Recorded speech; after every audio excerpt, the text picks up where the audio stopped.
దేవుని యొక్క పరిశుద్ధమైన నామమునకు మహిమ ప్రభావములు మన ద్వారా యేసు ప్రభుల వారికి కలుగునుగాక. ప్రియ దేవుని పిల్లలమైన మనము ఈరోజు దేవుని యొక్క వాక్య లేఖనాలను మనం చదువుకుని కొన్ని సంగతులు మనం నేర్చుకోవడానికి సిద్ధపడదాం.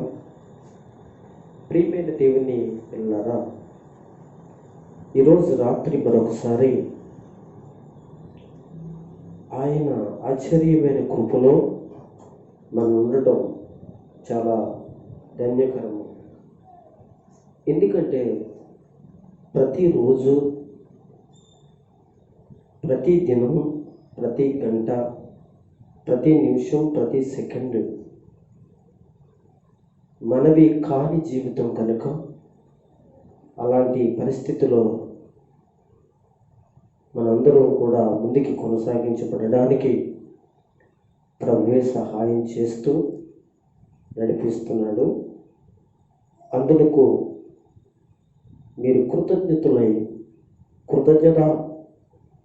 పూర్వకమైన మనసు కలిగిన వారై యేసుక్రీస్తు ఘనమైన నామమును స్మరించాలని మరొకసారి యేసు పేరట మీకు తెలియజేస్తున్నాను. మనం మెల్లగా బైబిల్ గ్రంథం నుంచి ఈ రోజున కొన్ని లేఖనాలను మనం చదువుకుంటే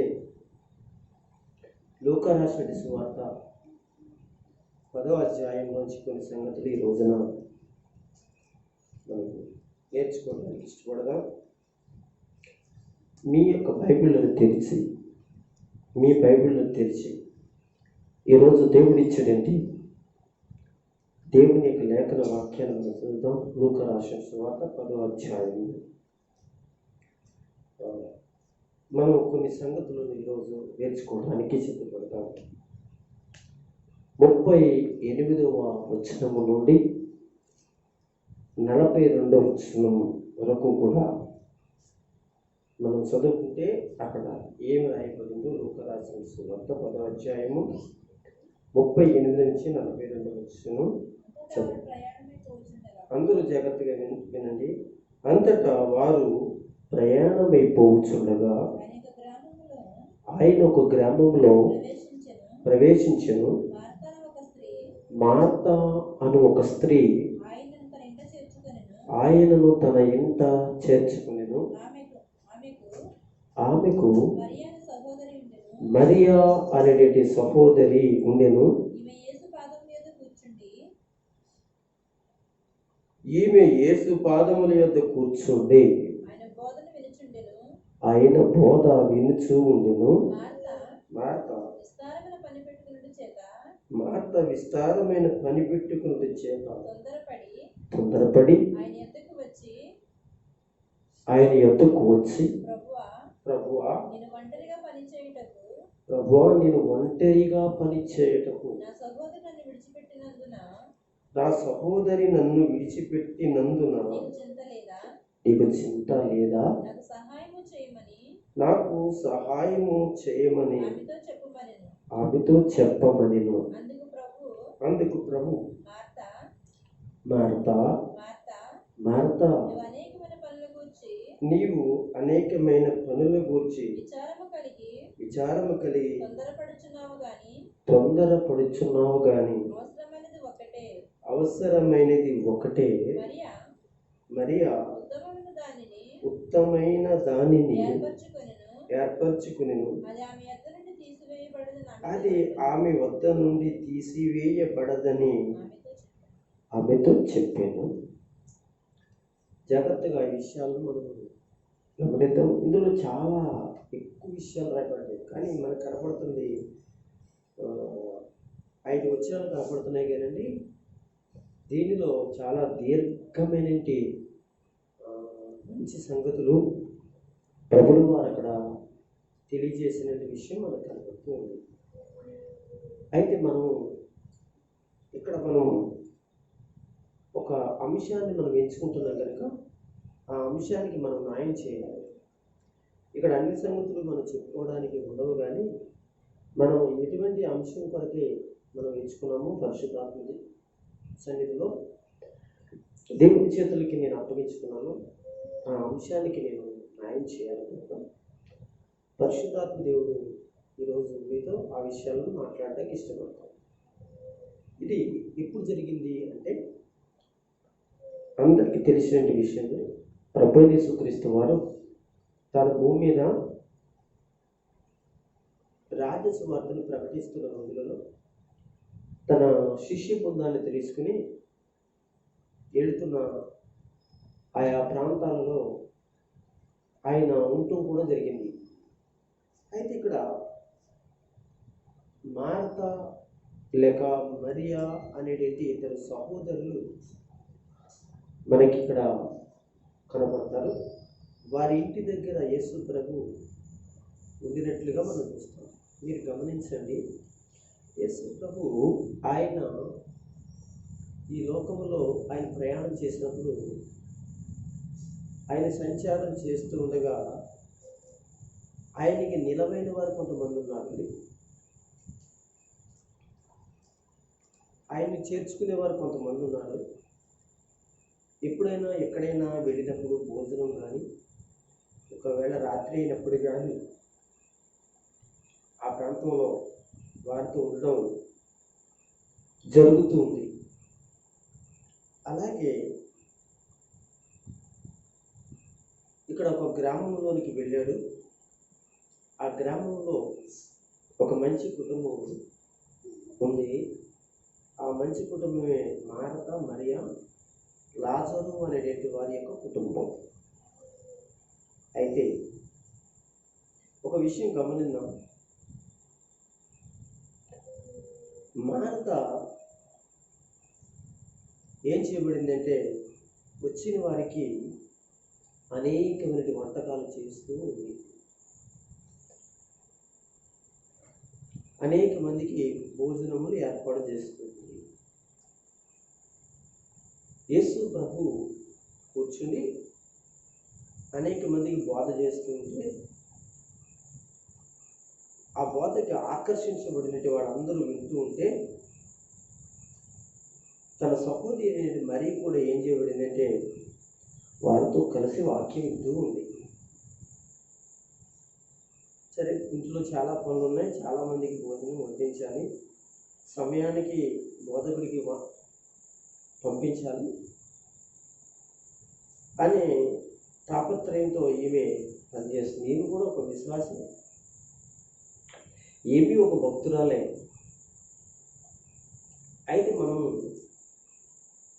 ఇక్కడ యేసు ప్రభు దగ్గరికి వచ్చి, ప్రభువా, నేను ఇంట్లో చాలా పనులు పెట్టుకున్నానండి,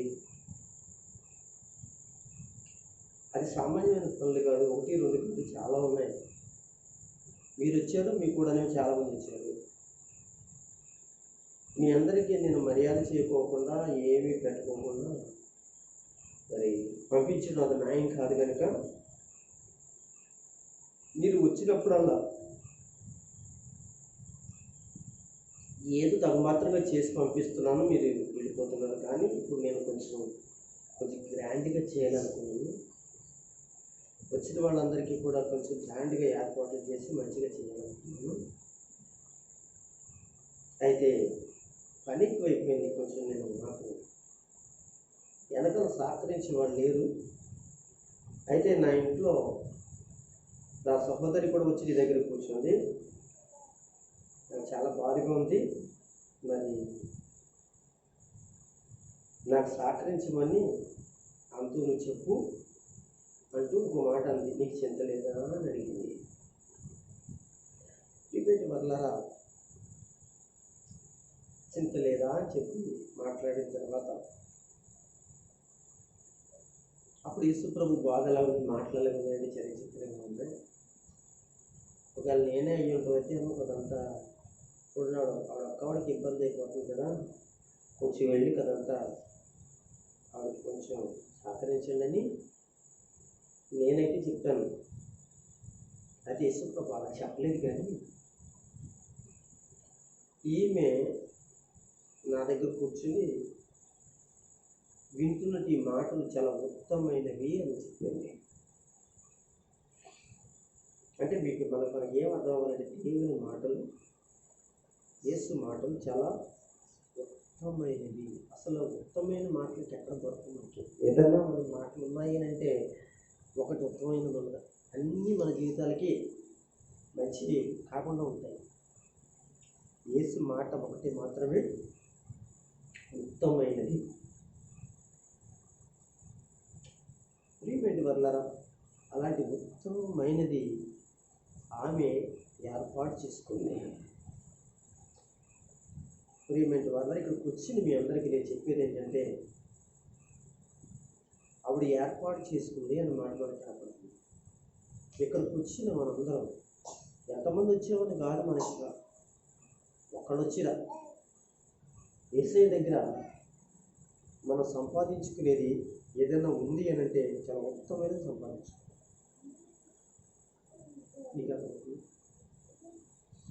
ఈ రోజున మనందరం యేసు రాకడ కొరకే సిద్ధపడుతూ ఉన్నాం. యేసు రాకడ కొరకే మనం వస్తూ ఉన్నాం.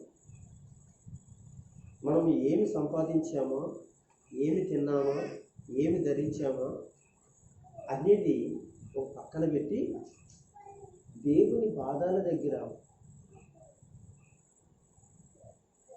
మనము ఏర్పాటు చేసుకునేది, మనం సిద్ధపరచుకునేది, దాని గురించి ఆయన మాట్లాడుతూ ఉత్తమమైనది మీరు సంపాదించుకున్నారట.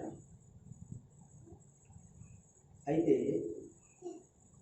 ఈ రోజున మనకి యేసు పాదాల దగ్గర ఏమి దొరుకుతుందో ఈరోజు మనం నేర్చుకోవాలి. యేసు ప్రభు వారి యొక్క పాదాల దగ్గర మనకి ఏం దొరుకుతుందంటే, అన్ని విషయాలు చెప్పుకోవడానికి ఉండకపోయినా ఒక 4 విషయాలు చెప్తాను. దేవునికి స్తోత్రం కలుగుతుంది. యేసు ప్రభు దగ్గర ఇక్కడ ఒక మాట చదువుకుని వెళ్దాం.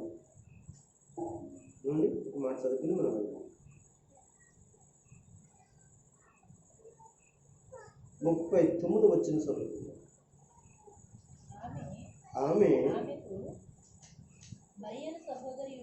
ఆమెకు మరియా అనే సహోదరి ఉండెను. ఈమె యేసు పాదముల దగ్గర కూర్చుండి సరిపోతుంది. అంటే యేసు పాదాల వద్ద మనకి ఏం దొరుకుతుంది గమనించాలి దేవుని పిల్లలారా. యేసు పాదాల దగ్గర ఏం దొరుకుతుంది అంటే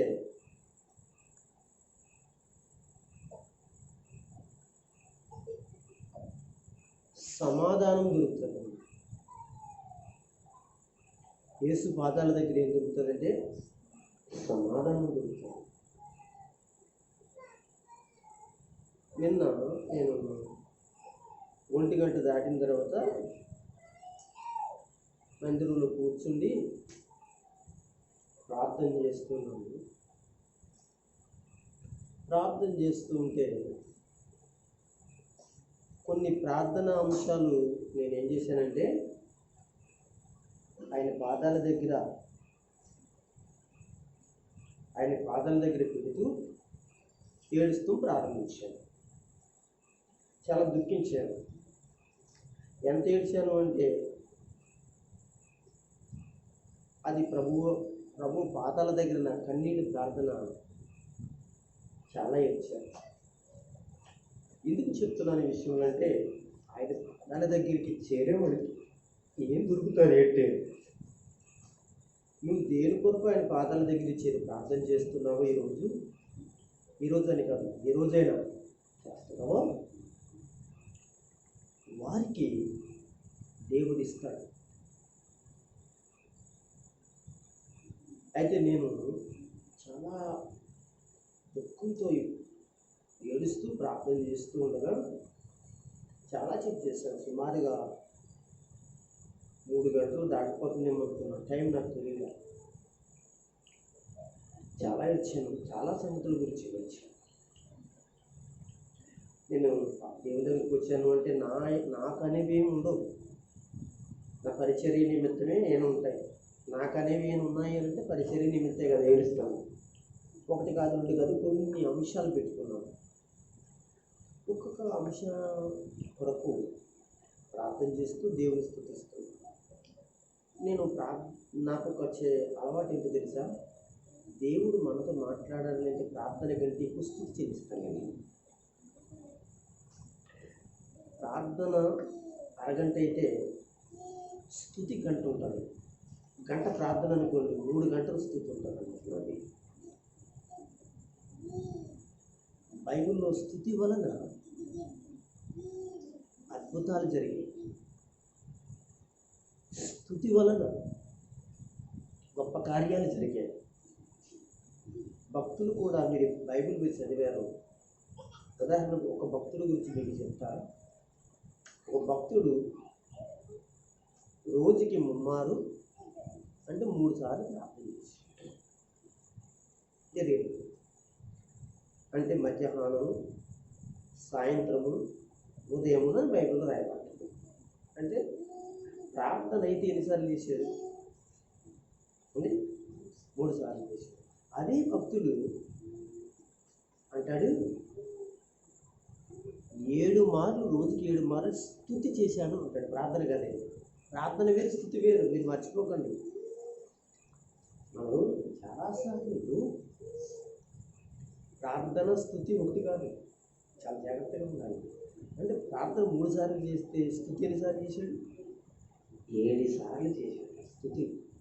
సరే, ఇలాగ స్తుతిస్తూ ప్రతి ప్రార్థన అంశానికి దేవుని స్తుతిస్తూ, ప్రతి చిన్న అవసరత కోసం దేవుని స్తుతిస్తూ ఏడ్చి ప్రార్థన చేస్తున్నాను. ఒక సమాధానం కొరకు దేవునికి స్తోత్రం. సమాధానం అంటే నేను ఏది ప్రార్థన చేశానో దాని కొరకు. సమాధానం అని అంటే సమాధానం 2 రకాలు ఉంటాయి. ఒకటి మనం ప్రార్థన చేసేదాన్ని కొరకు ఎదురు చూడడం, ఒక సమాధానం కొరకు ఎదురు చూస్తాం. అది మనకి హృదయపూర్వకంగా లేకపోతే బయట ఇంట్లోనూ పిల్లల ద్వారాను ఇంకొకరి ద్వారాను ఏదో సాతాను ద్వారా కొన్ని శోధనల వల్ల మనకి సమాధానం అనేది ఉంటుంది. ఇలాంటి సమాధానం కొరకు కూడా దేవుని దగ్గరే తప్ప ఇంకెక్కడ మనకు దొరకదు. మీరు గమనించాలి, దేవుని దగ్గరే మనకు సమాధానం దొరుకుతుంది కానీ ఇంకెక్కడ మనకు దొరకదు. ఎంత దూరం ప్రయాణించి చూడండి, అనేక పర్యాయాలు నేను దేవుని దగ్గరికి వెళ్ళినప్పుడు దేవుని దగ్గర మాత్రమే నాకు కావాల్సినది ఏ సమాధానమైనా కానీ ప్రవచించాను. సరే, అనుకూల పరిస్థితుల్లో నేను ప్రార్థన ముగించవలసి వచ్చింది. చాలా కష్టంలో ప్రార్థన ముగించాను. ఎందుకంటే ఆ టైంలో స్త్రీలు వాళ్ళ వాళ్ళు వచ్చారు. అదే మన కీర్తన వాళ్ళ యొక్క బావక్క వచ్చారు. మా వాస్తవం గారితో మాట్లాడుతున్నారు. సరే, ఇక నేను కష్టంతో ప్రార్థన ముగించుకొని వారితో మాట్లాడి వాళ్ళు కూడా కొన్ని మాటలు చెప్పి ప్రార్థన చేసి వారి కుటుంబంలో వాళ్ళ అత్తగారి విషయంలో, వారి తల్లి గారి విషయంలో కొన్ని విషయాలు చెప్పి ప్రార్థన చేసుకొని తెచ్చడం జరిగింది. దేవునికి కలుగులుగా. ఎందుకు ఈ విషయం చెప్పానంటే, యేసు పాదముల దగ్గర ఏమి దొరుకును అంటే, ఆధ్యాత్మికంగా మనకి ఏం కావాలో ఇది దొరుకుతాయి. ఆధ్యాత్మికంగా మనకు దొరుకుతాయి. ఒక్క విషయం ఇది చెప్తా, ఆధ్యాత్మికంగా మనకు దొరుకుతాయి. ఆధ్యాత్మికమైన విషయాల కొరకే మనం ఆయన పాదాల దగ్గరికి వెళ్తే దేవుడు శారీరకంగా కూడా సహాయం చేస్తాడు. ఆధ్యాత్మికంగా ఆయన పాదాల దగ్గర మన బ్రతుకులను దేవుడి కొరకు బ్రతిమలాడుకుంటే శారీరకంగా ఏం కావాలో బరికిస్తాడు. ఈరోజు నేను చెప్తారా, ఎప్పుడు ప్రార్థనలోకి వెళ్ళినా ఆధ్యాత్మిక అవసరత కొరకే నేను కోరాను. దేవుడు నాకు ఏం చేశాడో తెలుసా? శారీరక అవసరతలు నా కుటుంబం కొరకు కానీ, నా పిల్లల కొరకు కానీ, నాకు కానీ దేవుడు నాకు సహాయం చేయటం అనేక పర్యాయాలు నేను చూడగలుగుతున్నాను. నా ప్రార్థనలు కనుక బైబిల్ గ్రంథంలో ఒక మాట మీకు చెప్పాలి, ప్రభు బయలుపరిచినటువంటి మాట మీకు చెప్పాలి. మత్తయి రాసినటువంటి వాక్యంలో గ్రంథంలో మత్తయి రాసిన వార్తలో 6వ అధ్యాయంలో రాయబడిన మాట ఒకసారి 6:33 చదువుతారు. జాగ్రత్తగా పరిశీలించండి. మన గురించి మాట్లాడతాడు, లేకపోతే నా గురించి మాట్లాడుతున్నాడు ఆయన. కాబట్టి మీరు చూడండి, ఆధ్యాత్మికంగా మనం అడిగితే అంటే ఆయన రాజ్యమును ఆయన నీతిని ఏం చేయాలంటే మొదట మనము వెతికితే అప్పుడు నీకు అవన్నీ అనుగ్రహించబడుతుంది. ఒకసారి మీరు నాకు చూడండి, అప్పుడు అవన్నీ మీకు ఏం చేయబడతాయి? అనుగ్రహించబడతాయి. మీరు నాతో చెప్పండి, అప్పుడు ఇవి అన్నీ మనకు అనుగ్రహించబడతాయి. ఇంకొకసారి కాబట్టి మీరు చూడండి, ఆయన రాజ్యమును నీతిని చూడండి. మనము మొట్టమొదటిగా మనము ఆయన పాదాల దగ్గరికి చేరినప్పుడు, లేక మన అంశం ఏంటి? యేసు పాదముల యొద్ద ఏమి దొరుకుతుంది కదా. ఆయన పాదాల దగ్గరికి చేరినప్పుడు ఆయన పాదాల దగ్గర మనం అడుగుతున్నది మొట్టమొదటిగా సొగుండి మనము అడగాలి. అంటే మనం ఏం అడగాలో అవి అడగాలి. అయితే నేను చెప్తున్నాను, దేవుని పిల్లరా, మనకి అన్నీ కావాలి. అయితే నేను అంటున్నాను కదా, మొదటిగా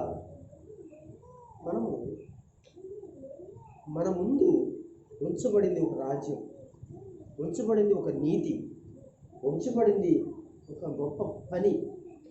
దానిని మనం ఏం చేయాలంటే మొదట ఎతకాలి. ప్రియమైన వల్ల అప్పుడు ఏం జరుగుతుంది అంటే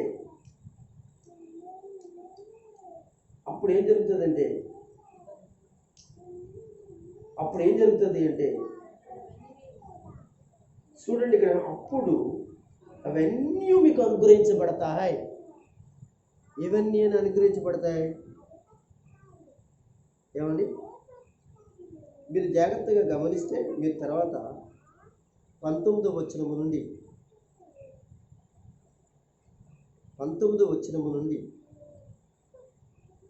ఏమండి, ఈ 19వ వచనం 32వ వచనం వరకు జాగ్రత్తగా మీరు చదివితే ఇక్కడ కొన్ని విషయాలు యేసు ప్రభు మాట్లాడటం జరిగింది. వాటిలో మనిషికి కావాల్సినవి అనేకవన్నీ కూడా రాయబడ్డాయి. ఇలాంటి అవసరతలన్నీ కూడా మనకి కావాలి, అడగాలి, దేవుని దగ్గర పొందుకోవాలి. మంచిదే అంటాడు యేసు ప్రభు. ఇవన్నీ కావాలని ఎవరికి తెలుసు? ఈ ప్రభువుకు తెలుసు. ఇవన్నీ మీకు అనుగ్రహించడం ఆయన అనుగ్రహించగలడు. అయితే మీరు జాగ్రత్తగా పరిశీలన చేయండి. ఒకసారి మీకు ఇంకా అర్థం అవ్వాలి అంటే ఇక్కడ నేను చదువుతున్నాను, వినండి. ఇక్కడ 25వ వచనం చదువుతున్నాను, వినండి. అందువలన నేను మీతో చెప్పినది ఏమనగా, వింటున్నారా? యేసు ప్రభు చెప్తున్నాడు అక్కడ ఉన్న వాళ్ళందరికీ. మీరు గమనించాలి, అక్కడ ఉన్నవాళ్ళు అని మనం అనుకున్నప్పుడు మనకు కూడా ఈ విషయాలు చెప్తాడు ఆయన. ఏమని చెప్తాడు?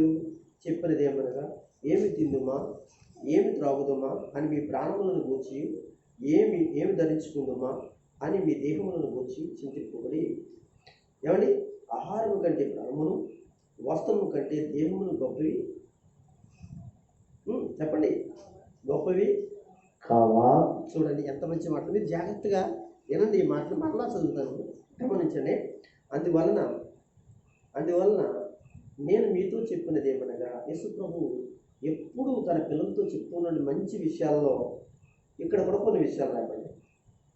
ఏమి తిందుమా, ఏమి త్రాగుదమా అని మీ ప్రాణములను గూర్చి, ఏమండి, ఏమి ధరించుకుందుమా అని మీ దేహములను గూర్చి చింతింపబడి. ఆహారం కంటే ప్రాణమును, ఏమండి, వస్త్రము కంటే దేహమును గొప్పవి కావా? ఆకాశ పక్షులను చూడండి, అవి ఎత్తవు, పోయవు, పట్లలో సమకూర్చవు, అయినను మీ పరలోకపు తండ్రి వాటిని పోషించుచున్నారు. ఎంత మంచి విషయం దేవుని పిల్లల పోషించుతున్నాడు. మీరు వాటికంటే బహుశ్రేష్ఠులు కారా? మీలో ఎవడును చింతించుట వలన తన ఎత్తు మూలుడు ఎక్కువ చేసుకొనగలడు. వస్త్రములను గూర్చి మీరు చింతింపనేలా అడవి పువ్వులను ఎలాగూ ఎదుగుచున్నవో ఆలోచించుడి. అవి కష్టపడవు, వడకవు, అయిను తమ సమస్త వైభవముతో కూడినటి సులోమోను సహితమును వీటిలో ఒకదాని వలెనైనను అలంకరించబడలేదు. నేడుండి రేపు పొయ్యిలో వేయబడి అడవి గడ్డిని దేవుడు ఎలాగో అలంకరించిన ఎడల అల్ప విశ్వాసులారా, ఇంటిదారా అల్ప విశ్వాసులారా, మీకు మరి నిత్యముగా వస్త్రము ధరింపు చేయను కదా అంటూ, కాబట్టి ఏమి తిందుము, ఏమి త్రాగుదము, ఏమి ధరించుకుందాము అని చింతింపకూడే. అన్యులు వీటిని అన్నిటిని విషయమై విచారించడం. దేవునికి మహిమ కలుగును గాక అని ఇవన్నీ చెప్పి అన్నాడు. ఇప్పుడు మీరు ఒక చిన్న మాట చెప్పాడు, ఏమని? కాబట్టి మీరు ఏమన్నాడు? రాజ్యమును నీతిని ఎతకండి, అప్పుడు ఇప్పుడు నేను పైన అన్నీ చెప్పాను సార్. ఇవన్నీ ప్రభు ఏం చేస్తాడండి? మన జీవితంలో దేవుడు ఇస్తాడు. ఒకసారి గట్టిగా దేవుడు స్తోత్రించగలరా? నేను మీకు చెప్పే విషయం ఏంటంటే, మనకి ఏం కావాలనేది పుట్టించిన దేవుడికి తెలియదు. ఎక్కడ దాకా ఎందుకంటే మన పిల్లలు ఉన్నారు కదా, వాళ్ళు చాలాసార్లు ఆత్మీయ జీవితంలో మనగలాగే తొందరపడతాము. అలాగే కూడా వాళ్ళు కూడా ఇంట్లో తల్లిదండ్రులకు తెలుసు వాళ్ళకి ఏం పెట్టాలో, ఏం ఇవ్వాలో, ఏం చేయాలో తల్లిదండ్రులకు తెలుసు. కానీ చాలాసార్లు వాళ్ళు ఏం చేస్తారంటే, నాకు అది కావాలి, నాకు ఇది కావాలి, అది ఇది అని చెప్పేసి వాళ్ళు ఏం చేస్తారంటే, మనము ఇవ్వకముందే వాళ్ళు మనల్ని ఏం చేస్తారంటే అడుగుతూ ఉంటారు. తప్పులేదు, కానీ ఆ బిడ్డలు ఒక జ్ఞానము కలిగిన తర్వాత జ్ఞానం లేనప్పుడు చిన్నపిల్లప్పుడు అడుగుతారు. మనం ఎలిజబెత్ ఉన్నాను కూడా తీసుకువెళ్తున్నాం, జ్ఞానం లేదు. అప్పుడు ఐస్ క్రీమ్ వెళ్తుంది అనుకో, ఏమంటది? ఐస్ క్రీమ్ కొనిపెట్టుకున్నాడు అంటే తనకు జ్ఞానం లేదు. కానీ జ్ఞానం వచ్చిన తర్వాత పిల్లలు ఏం చేసుకోవాలో తెలుసంటే, మనకి ఏది కావాలో మన తల్లిదండ్రులు మనకి ఇస్తారు అని. అలాగే ప్రార్థన అనే జ్ఞానం, ఆధ్యాత్మికమైన జీవితంలో ఆత్మీయమైన జ్ఞానం దేవుళ్ళు ఎదిగిన తర్వాత ప్రభు పిల్లలు మొట్టమొదటిగా దేని కొరకు మనం ఆలోచన చేయాలి అని అంటే, ఆధ్యాత్మికమైన జీవితంలో మనం ఆయన పాదాల దగ్గర ఏమండి, మన ఆధ్యాత్మిక మన పిల్లలు కానీ, మన కుటుంబం కానీ, మనం కానీ, మన సంఘం కానీ, మన పాస్టర్ గారు కానీ, మన గ్రామం కానీ ఆధ్యాత్మికంగా దేవునిలో ఎదగాలనే విషయాన్ని ఆయన పాదాల దగ్గర ప్రార్థన చేస్తే, దేవుని పిల్లలరా, దేవుడు తర్వాత మనకి ఏం కావాలో ఆయన ఇస్తాడు. ఏమండి, మనం ఆధ్యాత్మిక ఎదవాళ్ళ కొరకు మనం ప్రార్థించినప్పుడు, లేదా ఆయన పాదాల దగ్గర చేరినప్పుడు, నేర్చుకున్నప్పుడు, ఆయన సన్నిధిలో మనం అడిగినప్పుడు దేవుడు మనకి ఏది కావాలో తెచ్చి మనకి ఇస్తాడు. దేవునికి స్తోత్రం కలుగుతుంది. ప్రస్తుతానికి అదే నేను చేసే పని. ఇందాక చెప్పాను చూసారా, ఏం చేస్తున్నాను? సంఘ విశ్వాసుల యొక్క ఆత్మీయ జీవితాలు, సంఘ సహోదరుల యొక్క వాళ్ళ యొక్క దేవుని కొరకు బ్రతికేటువంటి పరిస్థితులు, లేక అలాగే చుట్టుపక్కల వారి ఉన్నటువంటి పరిస్థితులు వారు మార్చబడటం కొరకు, అలాగే నన్ను ప్రార్థించుకున్న వారు ఎవరైతే ఉన్నారో వాళ్ళ కొరకు ఏడుస్తూ ప్రార్థన చేస్తూ ఉంటే, ఏమండి, నా విషయాన్ని మర్చిపోయి, నా కుటుంబం గురించి మర్చిపోయి, నా పిల్లల గురించి మర్చిపోయి, ప్రార్థించుకున్న వారి కొరకే ఎప్పుడు నిత్యములు కూడా జ్ఞాపకం వస్తుంటే నిద్రపట్టగా లేచి ప్రార్థన చేస్తూ, లేకపోతే పగల అనగా కొంత సమయాన్ని ప్రార్థన చేస్తూ స్తుతిస్తూ ఆ స్థుతుల ద్వారా దేవుని సన్నిధిలో వారి కొరకు ప్రార్థించినప్పుడు దేవుడు నా అక్కర్లు తీర్చడా అంటే, నా ప్రభు అంటాడు, నేను తీర్చగలవాడినని బైబిల్ నుంచి మనకు నేర్పిస్తాడు. దేవునికి స్తోత్రం. నాకు తీర్చే దేవుడు మీకు తీర్చడా, నాకు ఇచ్చే దేవుడు మీకు ఇవ్వడా అని ఆలోచన చేస్తే, దేవుని పిల్లలారా, దేవుడు మీకు ఇవ్వగలిగిన దేవుడు నా దేవుడు, నీ దేవుడు. దేవుని స్తోత్రం కలుగుతుంది కాదు. కొన్ని సమయాల్లో కొన్ని మనకి ఇబ్బందులు జరుగుతాయి. ఏమండి, కొన్ని సమయాల్లో మనకి ఇబ్బందులు జరుగుతాయి. నా జీవితంలో కూడా చాలాసార్లు ఆ ఇబ్బందులు జరిగాయి. అలాగని మన దేవుడు మనం మర్చిపోయాడని కాదు, మన దేవుడు మనకి ఇవ్వలేని వాడు కాదని కాదు. అయితే కొన్ని సందర్భాల్లో మనం దేవుని కొరకు బ్రతుకుతున్నామా, దేవుని కొరకు సిద్ధపడుతున్నామా, దేవుని కొరకు మనం ఉంటున్నామా లేదు. పరీక్షలో కొన్ని దేవుడు ఏం చేస్తాడంటే కొన్ని విషయాలు మనకు నేర్పించడానికి మనం ముందు ఏం చేస్తాడంటే ఇలాంటి చిన్న చిన్నవి పెడతాడు, పెద్దవి కాదండి. అవి మన జీవితంలో చాలా పెద్దగా కనపడి భయపడి ఏడుస్తూ ఉంటున్నాం. అయితే దేవుడు అంటున్నాడు కదా, మీ చింత ఎవరి మీద ఏమంటున్నాడు? ఒకసారి బైబిల్ చదువుతాం. ఫిలిప్పీయులకు రాసిన పత్రిక, ఫిలిప్పీయులకు రాసిన పత్రిక ఒకసారి చదువుతాం. 4వ అధ్యాయం 6వ వచనం చదవగలరా? 6వ వచనం చదవండి. దేనిని గూర్చి చింతింపకుడి, దేనిని గూర్చి చింతింపకుడి. విన్నారా? చింతించకండి. వారి ఈ వారంలో కష్టం జరిగింది అనుకున్నాం ఆర్థికంగా, లేదా ఈ నెలలో కొంచెం ఆర్థికంగా ఇబ్బంది కలిగింది అనుకోండి, మన దేవుడు ఇట్టువాడా? కలుగుద్ది. మనం కొన్ని కొన్ని కొన్ని విషయాల్లో మనం ఏం చేసుకోవాలంటే ప్రభు కొరకు త్యాగం చేయాలి. దేనిని గూర్చి చింతింపకుడి. నేను చాలాసార్లు దేని గురించి చింతించనండి. నేను చింతించేదల్లా ఏంటి తెలుసండి? ప్రభు పరిచర్య, ప్రభు బలంగా అనేక ఆత్మలను ఆధ్యాత్మికంగా సంఘాన్ని బలపరచాలనే నా చింత. ఇంకా ఏ విషయంలో చింతించను. నేను ఏదైనా చింతించానంటే ఏదైనా ఎవరైనా నాకు చేయాలన్నా, లేకపోతే ఇంకోటి చేయాలన్నా, ఇంకోటి ఏదైనా జరగాలన్నా, నాకు ఏదైనా కావాలన్నా ఇంకోటి ఎప్పుడు చింతించను. ఎందుకు తెలుసా? ఆయన తాను తన సేవకుడికి ఎప్పుడు ఎవరిని ఏ విధంగా చేయాలో చేస్తాడు. అందుకే ఒకరిని నిష్ఠూరంగా చూడను, ఒకరి మీద అనగా బాధాకరంగా ఉండను, చింతపడను. ఎందుకంటే దేవుడు తాను తన పనిని చేసుకోవడానికి ఆయన నిర్ణయాలు ఉంటాయి. మరి అలాంటి నిర్ణయాలు నాకుంటే మీకు ఉండమంటారా అంటే, మీకు కూడా ఉంటే నా ఒక్కడికే కదండోయ్, నా ఒక్కడికి దేవుడు కాదు కదా, ఆయన అందరికీ దేవుడు కనుక మీకు కూడా ఉంటాడు. అయితే ఇక్కడ అంటున్నాడు, దేనిని గూర్చి చింతింపుకుడి, ప్రతి విషయంలో ప్రార్థన విజ్ఞాపనల చేత కృతజ్ఞతాపూర్వకంగా మీ విన్నపములు దేవునికి చెప్పండి. మీరు విన్నారా? ఎవరికి చెప్పాలండి మన విన్నపాలు?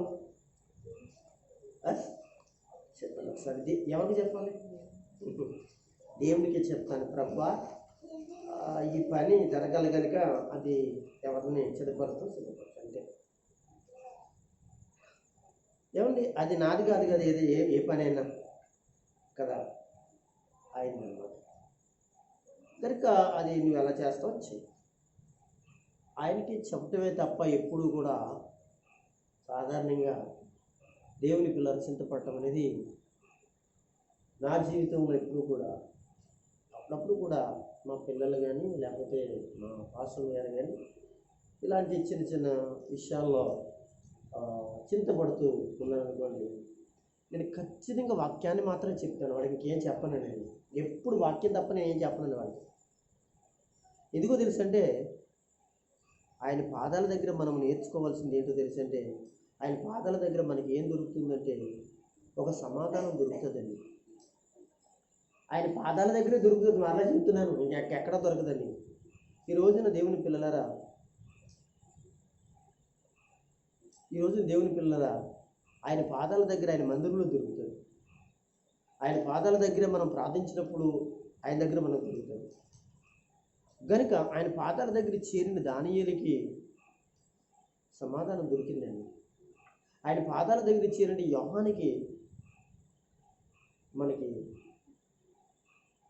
రంగంలో చెప్పడం, యోహానికి సమాధానం దొరికిందండి. ఆయన పాదాల దగ్గర చేరినండి ఆది సంఘం చూసారా, ఆయన పాదాల దగ్గర చేరారు వీళ్ళందరూ, సమాధానం దొరికిందండి.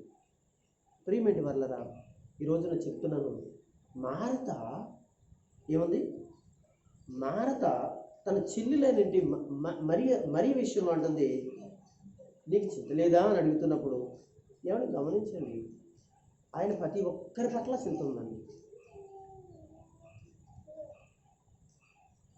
నిజమండి. ఆయన ప్రతి ఒక్కరి పట్ల ఆయనకి చింత ఉందండి. నువ్వు దేవుని పనిచేసే వ్యక్తి కనుక చేయకపోతే ఆయన చింతపడతాడు. నువ్వు ఆత్మీయంగా నడిచేదాను కనుక ఆత్మీయంగా నడవకపోతే ఆయన చింతపడతాడు. అలాగే చాలాసార్లు నీకు వాక్యం చెప్పినా వింటలేదు కనుక నీ విషయంలో ఆయన చింతపడుతున్నాడు. ఏముంది ఆయన దుఃఖపడడం అనే విషయానికి వస్తే బైబిల్లో ఏముంది తెలుసా? బైబిల్లో ఏం చెప్పింది తెలుసా? పరిశుద్ధాత్మ దేవుని దుఃఖపరచకూడదు అని అన్నాడు. ఎవరిని దుఃఖపరచకూడదు అంటే దుఃఖపడకూడదు. బైబిల్లో మళ్ళీ చెప్తున్నాను వినండి. బైబిల్లో ఎవరు దుఃఖపడకూడదు అంటే పరిశుద్ధాత్మ దేవుడు దుఃఖపడదు. మరలా చెప్తున్నాను, దేవుడు కూడా దుఃఖపడకూడదు. దేవుడు ఎక్కడ దుఃఖపడ్డాడండి? ఇప్పుడు చాలాసార్లు రాయబడింది ఆయన దుఃఖపడ్డాడు. మీకు బాగా అర్థం అవ్వాలంటే ఆదికాండం 6వ అధ్యాయంలో మనకు కనపడుతుంది. అంటే ఆయన సంతాపము నుండేను బైబిల్లో రాయబడుతుంది. ఇలాంటి సంతాపాలు లేకపోతే ఇలాంటి బాధలు, ఏడుపులు దేవుడు ఒక మనిషి గురించి ఆయన చింతంతా ఏంటో తెలుసంటే, దేవుని పిల్లలారా మీరు ఆయన స్వరూపీయులు రావడం. మీకు అర్థమైందండి? ఆయన స్వరూపంలో రావడం కొరకు ఆయన యొక్క ప్రియమంటి వారలారా, ఇదే విషయంలో పరిశుద్ధాత్మ సిద్ధపడుతుంటే, ఇదే విషయంలో యేసుక్రీస్తు కూడా సిద్ధపడుతుంటే ఆయన కూడా ఎబ్రీ రాసిన పత్రికలో రాశాడు. ఆయన చింతపడుతున్న విషయాల గురించి ఆయన గురించి మాట్లాడాలి. యేసయ్య చింతపడ్డాడు, పరిశుద్ధాత్మ చింతపడ్డాడు. ఇంకెవరు చింతపడ్డారు? దేవుడు అంటే యెహోవా దేవుడు చింతపడ్డాడు. ఇంకెవరు చింతపడ్డాడు అంటే ఆయన దైవజనుడు కూడా చింతపడ్డాడు అని ఉంది. మీకు అర్థమవుతుందండి? కనుక వీళ్ళు ఎవరైతే ఉన్నారో, ఎవరు యెహోవా దేవుడు కానీ, యేసుక్రీస్తు కానీ, పరిశుద్ధాత్ముడు కానీ, ఎవరైనా దైవజనుడు, అది ఎవరైనా కావచ్చు, దైవ సేవకురాలు దైవజనుడు కావచ్చు. చింత. ఇంకొక మాట చెప్తున్నాను, దైవజనుడే కాకుండా, దైవ సేవకురాలే కాకుండా ఆధ్యాత్మికంగా ఎదిగిన దేవుని పిల్లలు ఉంటారు చూసారా, వాళ్ళు కూడా ఏం చేస్తారంటే దేవుని చింత, ఎలాంటి చింత ఉందో అలాంటి చింత కలిగిన వారు కూడా సంఘాలలో ఉన్నారు. ఈ విషయం మర్చిపోకూడదు. మీకు అర్థమవుతుంది? అలాంటి భారము కలిగిన వారు ఉన్నారు. వీళ్ళందరూ చింత ఏంటి చెప్పమంటారంటే, ఒక గ్రామం మార్చబడాలని ఉద్దేశం, ఒక ఇల్లు మార్చబడాలని ఉద్దేశం, ఒక సంఘంలో నుండి ఆధ్యాత్మికము లేని వారు ఎవరైతే ఉన్నారో వాళ్ళు ఆధ్యాత్మికంగా రావాలని వారి చింత, వాళ్ళ యొక్క ఏడుపు, ప్రార్థన ఉంటుంది. నేను అంటాను కదా, మళ్ళీ వీళ్ళ ప్రార్థనకి సమాధానం వస్తుందా రాదా అని మీరు అడిగితే నేను చెప్తున్నాను, వీళ్ళు నలుగురు ప్రార్థనలకి నలుగురండి, 5గురు. ఈ 5గురు ప్రార్థనలకి ఎవరు? యెహోవా దేవుడు, యేసుక్రీస్తు, పరిశుద్ధాత్ముడు, సేవకుడు, ఇంకొకరు ఎవరు? సంఘం నుండి భక్తిపరులని విశ్వాసం. మరి వీళ్ళ ప్రార్థన సమాధానం వస్తుందా లేదా అని అంటే నేను అంటాను, ఖచ్చితంగా 100కి 100 సమాధానం వస్తుంది. దేవునికి స్తోత్రం కలుగుతుంది. నేను ఎవరి గురించి చెప్పాను తెలుసా?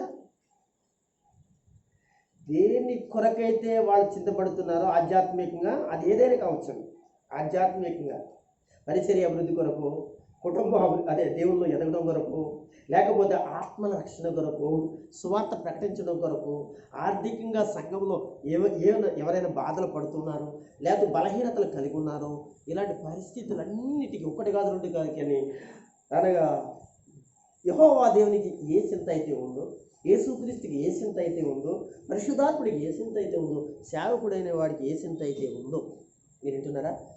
అలాంటి చింత ఈనాడు దేవుని సంఘానికి ఉంటే దేవుడు తప్పనిసరిగా దానికి సమాధానం ఇస్తాడంటే చెప్పండి, ఇస్తాడా లేదా? బైబిల్లో చాలా ఆధారాలు ఉన్నాయి ఏమండి, చాలా వాక్యాలు ఉన్నాయి, తీయడానికి ఉంటుంది. కానీ ఒక్క మాట మచ్చుకు చెప్తాను, తీయక్కర్లేదు. అపోస్తుల కార్యములో 12వ అధ్యాయంలో సంఘము ఆసక్తిగా ప్రార్థన చేయగా పేతురు ఏం చేయబడ్డారు అంటే చెరసాలలో అని రాయబడింది కదా. మీరు చెరసాలలో అనే ఒక్క మాట చదివి చూరుకున్నారు, కానీ అసలు ఆ చెరసాల నుంచి రావటానికి, అసలు బయటికి రావడానికి ఎవరికి దమ్ము లేని పరిస్థితిలో ఉందండి. అప్పటికే యేసు శిష్యుల్లో ఉన్న ఒకడైన యాకోబుని ఏం చేశారు? కత్తితో నరికేశారు పేతురు. ఇంకా తెల్లారి ఎవరి పని? పేతురు గారి పని. ఆ పరిస్థితిలో భారంతో, ప్రభువా నీ సేవకుడైన వాడు మీ ఎంతమంది ఉన్న ఇంట్లో ఆగున్నాయన. అంతే కదా, సైనికులు ఎంతమంది ఉంటే మాత్రం ఊళ్ళో ఎంతమంది రాజుగారు లేని యొక్క పరిపాలన. రాజు ఒక్కడికి చేశారంటే మొత్తం డెడ్ అయిపోయినట్టు కదా. అక్కడ అందరూ కూడా సరెండర్ అయిపోలే. ప్రభువా ఈ సేవకుడైన వాడు, అర్థం చేస్తున్నారండి సంఘం ఆ రోజు. ఈ సేవకుడైన వాడు అంటే ఆ సంఘమే కాకుండా సంఘంతో పాటు ఎవరున్నారు? దైవ సేవకులు కూడా ఉన్నారు అందులో. వారు ప్రార్థిస్తున్నారు, ప్రభువా మీ సేవకుడిని తీసుకురండి, మీ సేవకుడిని వినిపించండి, ప్రార్థిస్తున్నారు. ఆనాడు సంఘానికి ఒక సేవకుడి విషయంలో అంత భారం, అంత చింత. చూసారు ఎందుకో తెలుసా? అతడు దేవుని పని చేయాలి.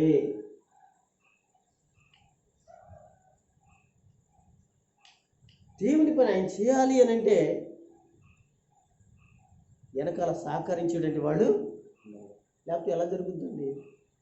చాలా చోట్ల మనం చూస్తాం దైవ సేవకులకి సహకరించేటువంటి సంఘం ఉండబట్టే ఆ సంఘం ఎక్కడికో అనగా విస్తరించి అనేక ప్రజలు ప్రభు దగ్గర తీసుకోవాలి. ఇది ఆదిమ సంఘములో ఆనాడు 12 మంది మొదలుకొని 70 మంది మొదలుకొని 120 మంది మొదలుకొని ఉన్నారా ఏమండి, 3000 మంది మొదలుకొని 5000 వేల మంది మొదలుకొని విస్తరించిన పరిచయం ఈ రోజున ఎలా ఉందో తెలిసే ప్రపంచ దేశంలో గల కారణం ఆనాడు ఆదిమ సంఘములో ఉన్న ప్రార్థన కొన్ని సంఘాలలో ఉండబట్టే పరిచర్య ఏం చేయబడిందో తెలుసా? అనగా నేను ఈ విషయం చెప్తున్నాను, మీరు ఆలోచించండి. ఎందుకు ఈ విషయాలు చెప్పానంటే నలుగురితో పాటు 5వ వ్యక్తిని మీకు జ్ఞాపకం చేశాను. వాళ్ళు కూడా చింత కలిగి ఉన్నారు అని చెప్పడానికి. వాళ్ళు ఎవరంటే సంఘంలో చెప్పడానికి. మరి సమాధానం రాదా అంటే దేవుడు సమాధానం తీసుకుంటాడు. నీవు దేని కొరకు నీవు ముందుగా నిర్ణయించబడ్డావు ఏమండి, దాని కొరకు నువ్వు ఆలోచన చేస్తే దేవుని పిల్లరా, నువ్వు దేని కొరకు ముందుగా నిర్ణయించబడ్డావు? నీ ఇంట్లో అంతమంది ఉన్నారు కదా, నీ ఊళ్ళో అంతమంది ఉన్నారు కదా, నీ గ్రామంలో అంతమంది ఉన్నారు కదా, నీ చుట్టాల్లో అంతమంది ఉన్నారు కదా, వారికంటే ముందు నువ్వు ఎందుకు అనగా నిర్ణయించబడ్డావంటే వాళ్ళందరూ కూడా రక్షణ పొందడం కొరకు, వాళ్ళందరూ మారుమనసు పొందడం కొరకు, వాళ్ళందరూ కూడా దేవుని పాదాల దగ్గర ఏమండి వారి యొక్క పాప క్షమాపణ పొంది దేవుని యొక్క రాజ్యముగా కట్టబడటం. ఈ విషయం మనం ఎప్పుడు మర్చిపోకూడదు. అందుకే ఇలాంటి పరిస్థితుల్లో మనం నడుస్తుంటే మనకు ఆటంకాలు వస్తూ ఉంటుంటాయి, అడ్డులు మనకు వస్తూ ఉంటాయి. అడ్డుపరిచే పరిస్థితులు మనల్ని ఏం చేస్తాయని తెలుసండి? నిలబడతాయండి. దేవునికి మహిమ కలిగినట్లుగా నేను చెప్తున్నాను. వాటిని మనం ఏం చేయాలో తెలుసంటే అడ్డులుగా ఎప్పుడు చూడకూడదు. వాటిని ఏం చేయాలి? మనం విజయాలుగా ఒక అడుగు ముందు వేయాలంటే. దేవునికి స్తోత్రం చెప్పండి. అవి అడ్డులు అని మనం ఎప్పుడు అనుకుంటామో అప్పుడు మనం ఏం చేస్తాం? అడుగు ముందుకేస్తాం, వెనకేస్తాము. నాకు తెలిసినంత బట్టి అది అడ్డు అనుకున్నప్పుడు వెనకేస్తాం, కానీ మనం నీకు అడ్డు కాదు, అది విజయం. విజయం అనుకున్నప్పుడు నువ్వేం చేస్తావు? నువ్వు అడ్డుగా భావించకుండా ఏం చేస్తావో తెలిసి ఒక అడుగు ముందుకేస్తావు. ఇది విశ్వాస జీవితంలో మొట్టమొదటిగా ఆధ్యాత్మిక పోరాటంలో ఉండవలసినది సత్యం. నిలబడుతుంది, కరెక్టే. అది నీ ఇంట్లో కావచ్చు, నీ సంఘంలో కావచ్చు, నీ సమాజంలో కావచ్చు. నీకు అర్థమవుతుందా? ఎక్కడైనా కావచ్చు. కానీ నువ్వు అపజయముగా నువ్వు నిలబడిపోకూడదు. అప్పుడే నువ్వు గెలుస్తావు. నేను చెప్తున్నాను, నీ ఎదుట నిన్ను ఒక అడుగు ముందుకు వేయడానికి ఏదైతే నిలబడిందో అది ఎందుకు నిలబడిందో తెలుసా? రేపు రానున్న దినాల్లో నీ ఆశీర్వాదమును పోగొట్టడానికి అది నిలబడింది. అది నీ ఎదురు నిలబడి ఎంత ప్రేమ గలదైనా కానీ, మరలా చెప్తున్నాను నేను, అది ఎంత ప్రేమ కలిగిన, ఎంత ఇరువైందే కావచ్చు.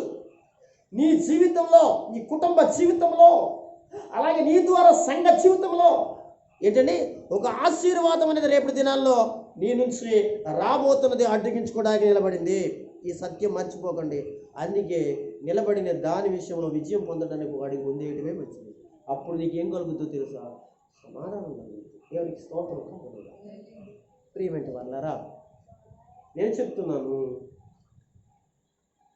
యేసు పాదాల దగ్గర ఏం దొరుకుతుంది అని అంటే, మత్తయి రాసిన సువార్త కాదండి, మార్కు రాసిన సువార్త 5వ అధ్యాయంలో ఒక్క చిన్న విషయాన్ని చదువుకుని ముందుకు వెళ్ళండి. 34 వచ్చిన ఒకరు చదవండి. 5:34 చదవండి.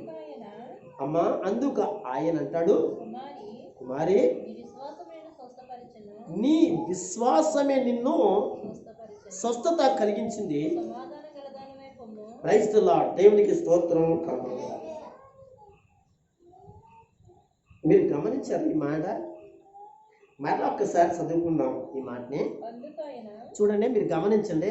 అందుకు ఆయన, కుమారి, నీ విశ్వాసమే నిన్ను స్వస్థపరిచెను, సమాధాన గల దాని వైపు నీ బాధ నివారణమే నీకు స్వస్థత కలుగును గాక అని ఆమెతో చెప్పింది. మీరు గమనిద్దాం, మనందరూ గమనిద్దాం. సమాధాన గల దాని వైపు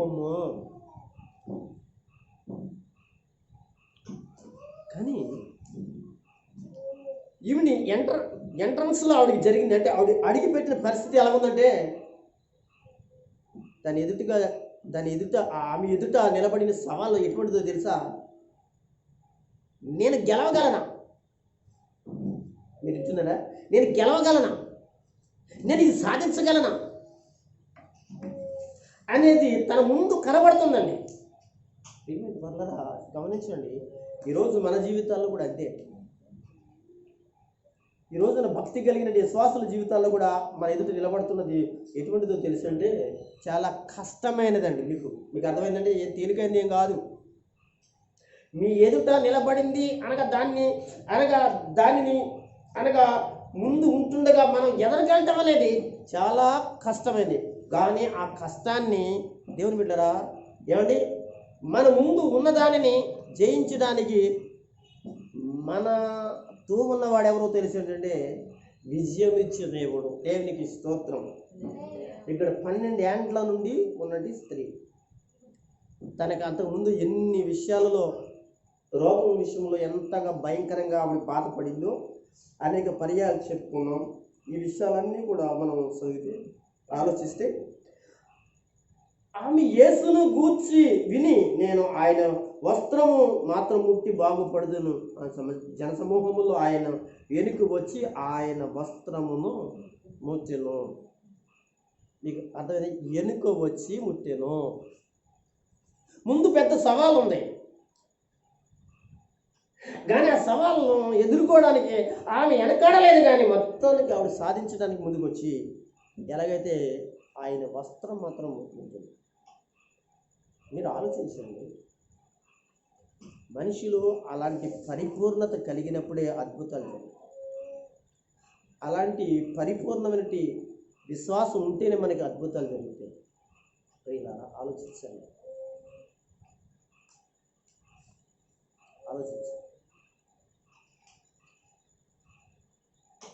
ఈ కరోనా వైరస్ రోజులలో ఏమండి, చాలామంది బలవంతులైన వారు చనిపోయారు, ఆరోగ్యం కలిగిన వారు కూడా చనిపోయారు. కానీ చాలామందిని దేవుడు ఉంచి ముందుకు నడిపిస్తున్నాడంటే 2 కారణాలు చెప్తాను. ఒకటి, మారిన వాళ్ళు మార్చబడడం కొరకు. రెండో కారణం ఏంటి తెలుసా? మార్చబడిన వారు ఇంకనూ ప్రభు కొరకు బ్రతకడం. గనుక ప్రియమైన వారలారా, ఈమె జీవితంలో సమాధానం లేనట్లుగా మనం చూస్తాం. అంతే కదండి. ఆర్థికంగా మనకి ఇబ్బంది లేనప్పుడు మనకి ఏమనిపిస్తుంది చెప్పండి? ఆర్థికంగా మనకి ఇబ్బందులు వచ్చినప్పుడు సమాధానం అనేది ఉంటుందా అంటే, నాకు తెలిసి సమాధానంగా ఉంటుందా అని మనకి ఉంటుంది అనుకుంటాం మాత్రం కష్టం. ఏమండి, ఈ నెల 10,000 కట్టాలి, 25,000 కట్టాలి, రూపాయి చేతిలో లేదు, ఆర్థికంగా చాలా ఇబ్బందులు. మనకు సమాధానం ఉంటుందా చెప్పండి? ఉండదు. అది నేనే చెప్తున్నాను, ఉండదు. కానీ ప్రియబెట్టి వాళ్ళరా, మనకు తెలియని రీతిగా ఆ టైంలో ప్రభు సహాయం చేయడానికి ఆయన సమాధానకరుడు. దేవునికి స్తోత్రం. ఏ సమాధానం మనం అనగా ఏ విషయంలో సమాధానం లేక గలిబిలి పడుతున్నాము ఈరోజు చెప్తున్నారు దేవుని పిల్లలారా. దేవునికి ఇచ్చేది దేవునికి ఇచ్చేయాలి. అది సమయమైనా ఏంటండి, ఇది సమయమైనా ఇంకేంటి చెప్పండి. 3 విషయాలు. ఒకటి నీ ధనము, ఇంకా నీ దేహము, ఇంకా నీ సమయం కదా. పాట ఉంది కదా, దేవునికి మనం సమర్పణ చేయవలసిన 3 ఉన్నాయి. ఒకటి నీ దేహం, 2 నీ సమయము, నీ ధనం. కనుక మనము దేవునికి ఇవ్వాల్సింది మనం అంటే ఇవ్వాల్సిన ప్రాధాన్యత మనం ఇవ్వలేని పరిస్థితిలో ఉన్నప్పుడు ఎప్పుడు మన జీవితంలో సాతాను ఎవడైనా నిలబడి ఉంటాడని. సాతాను మనం జయించలేదు. కనుక నేను చెప్తున్నాను దేవుని పిల్లలారా, దేవుడు మన నుంచి కోరుకుంది ఏంటో తెలుసా? ఈ 3 కోరుకున్నాడు. మనకున్నది దేవునికి ఇస్తుంది, నిజమే.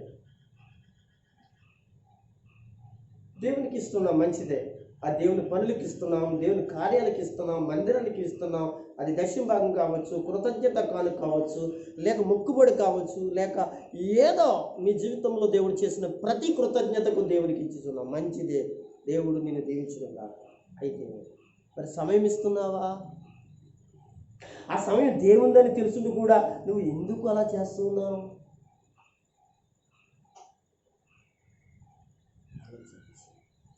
ప్రియమైన వాళ్ళ ఆలోచిద్దాం దయచేసి. దేవుని అనగా సమయము అనే సంగతి ఇది కొత్తగా ఏం కాదు కదా. అందుకే కదా చాలామంది ఈ రోజున భూమి మీద చాలామంది ఈ రోజున ప్రతి పరిస్థితులు మనం ఆలోచన చేస్తే దేవుని దగ్గర సమయాన్ని గడపలేకపోతున్నాం.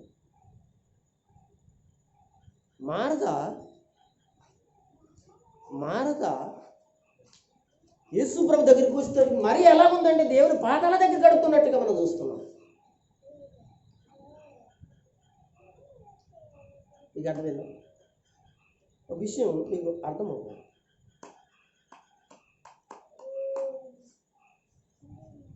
మారత అంత ముందే వచ్చిన వారికి చేయడానికి ఏర్పాట్లు చేసి తాను కూడా ఎక్కడ ఉండాలో తెలుసంటే యేసు పాదాల దగ్గర ఉండాలి. కానీ ఏమైందో చెప్పమంటారా? ఆ బోధకు ఏ బోధకు యేసు అన్నాడు, ఆమె ఉత్తమమైన సంపాదించుకుని పాదాల దగ్గర అని చెప్పిన తర్వాత ఆమె మార్చబడిన తర్వాత నెక్స్ట్ స్టెప్లో ఏం జరుగుతుందో తెలుసా? ఆమె ఎక్కడ మరలా పని పెట్టుకున్నట్లుగా లేదు, కానీ యేసుతో ఉన్నట్లుగా కనపడింది. దేవునికి స్తోత్రం కలగాలి. ఒకసారి దేవుని మాట వినబడిన తర్వాత మనం ఏం చేయాలంటే అలా మారిపోవాలి. ఒక్కసారి మన వాక్యం చదివిన తర్వాత, ఒక్కసారి యేసు మాట్లాడిన తర్వాత, ఒక్కసారి మన యేసు మనతో మాట్లాడిన తర్వాత మనం ఇంకా ఒక్కసారి మారతో మాట్లాడి ఒక విషయం చెప్తాను. మారతను మాట్లాడినప్పుడు ఎవరంటే మారతా అన్నాడు. 2 పర్యాయాలు చెప్పాడు. 2 పర్యాయాలు దేవుడు మాట్లాడాడు అంటే నువ్వు ఎంత నిర్లక్ష్యంగా ఉన్నావో. ఏమండి, ఒకసారి మనం గమనించి మనం ఎవరినైనా మన పిల్లల్ని పేరెట్టి పిలిచామండి.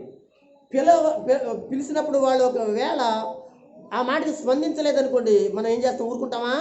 ఏం చేస్తాం? ఖచ్చితంగా 2వసారి మనం పిలుస్తాం. అంటే వాళ్ళు మొట్టమొదటి మాటకి స్పందించలేదు, అంటే స్పందించేటువంటి మనసు వాళ్ళకి లేదు. అందుకే 2 సార్లు చెప్పవలసిన అవసరం ఎందుకు వచ్చిందండి?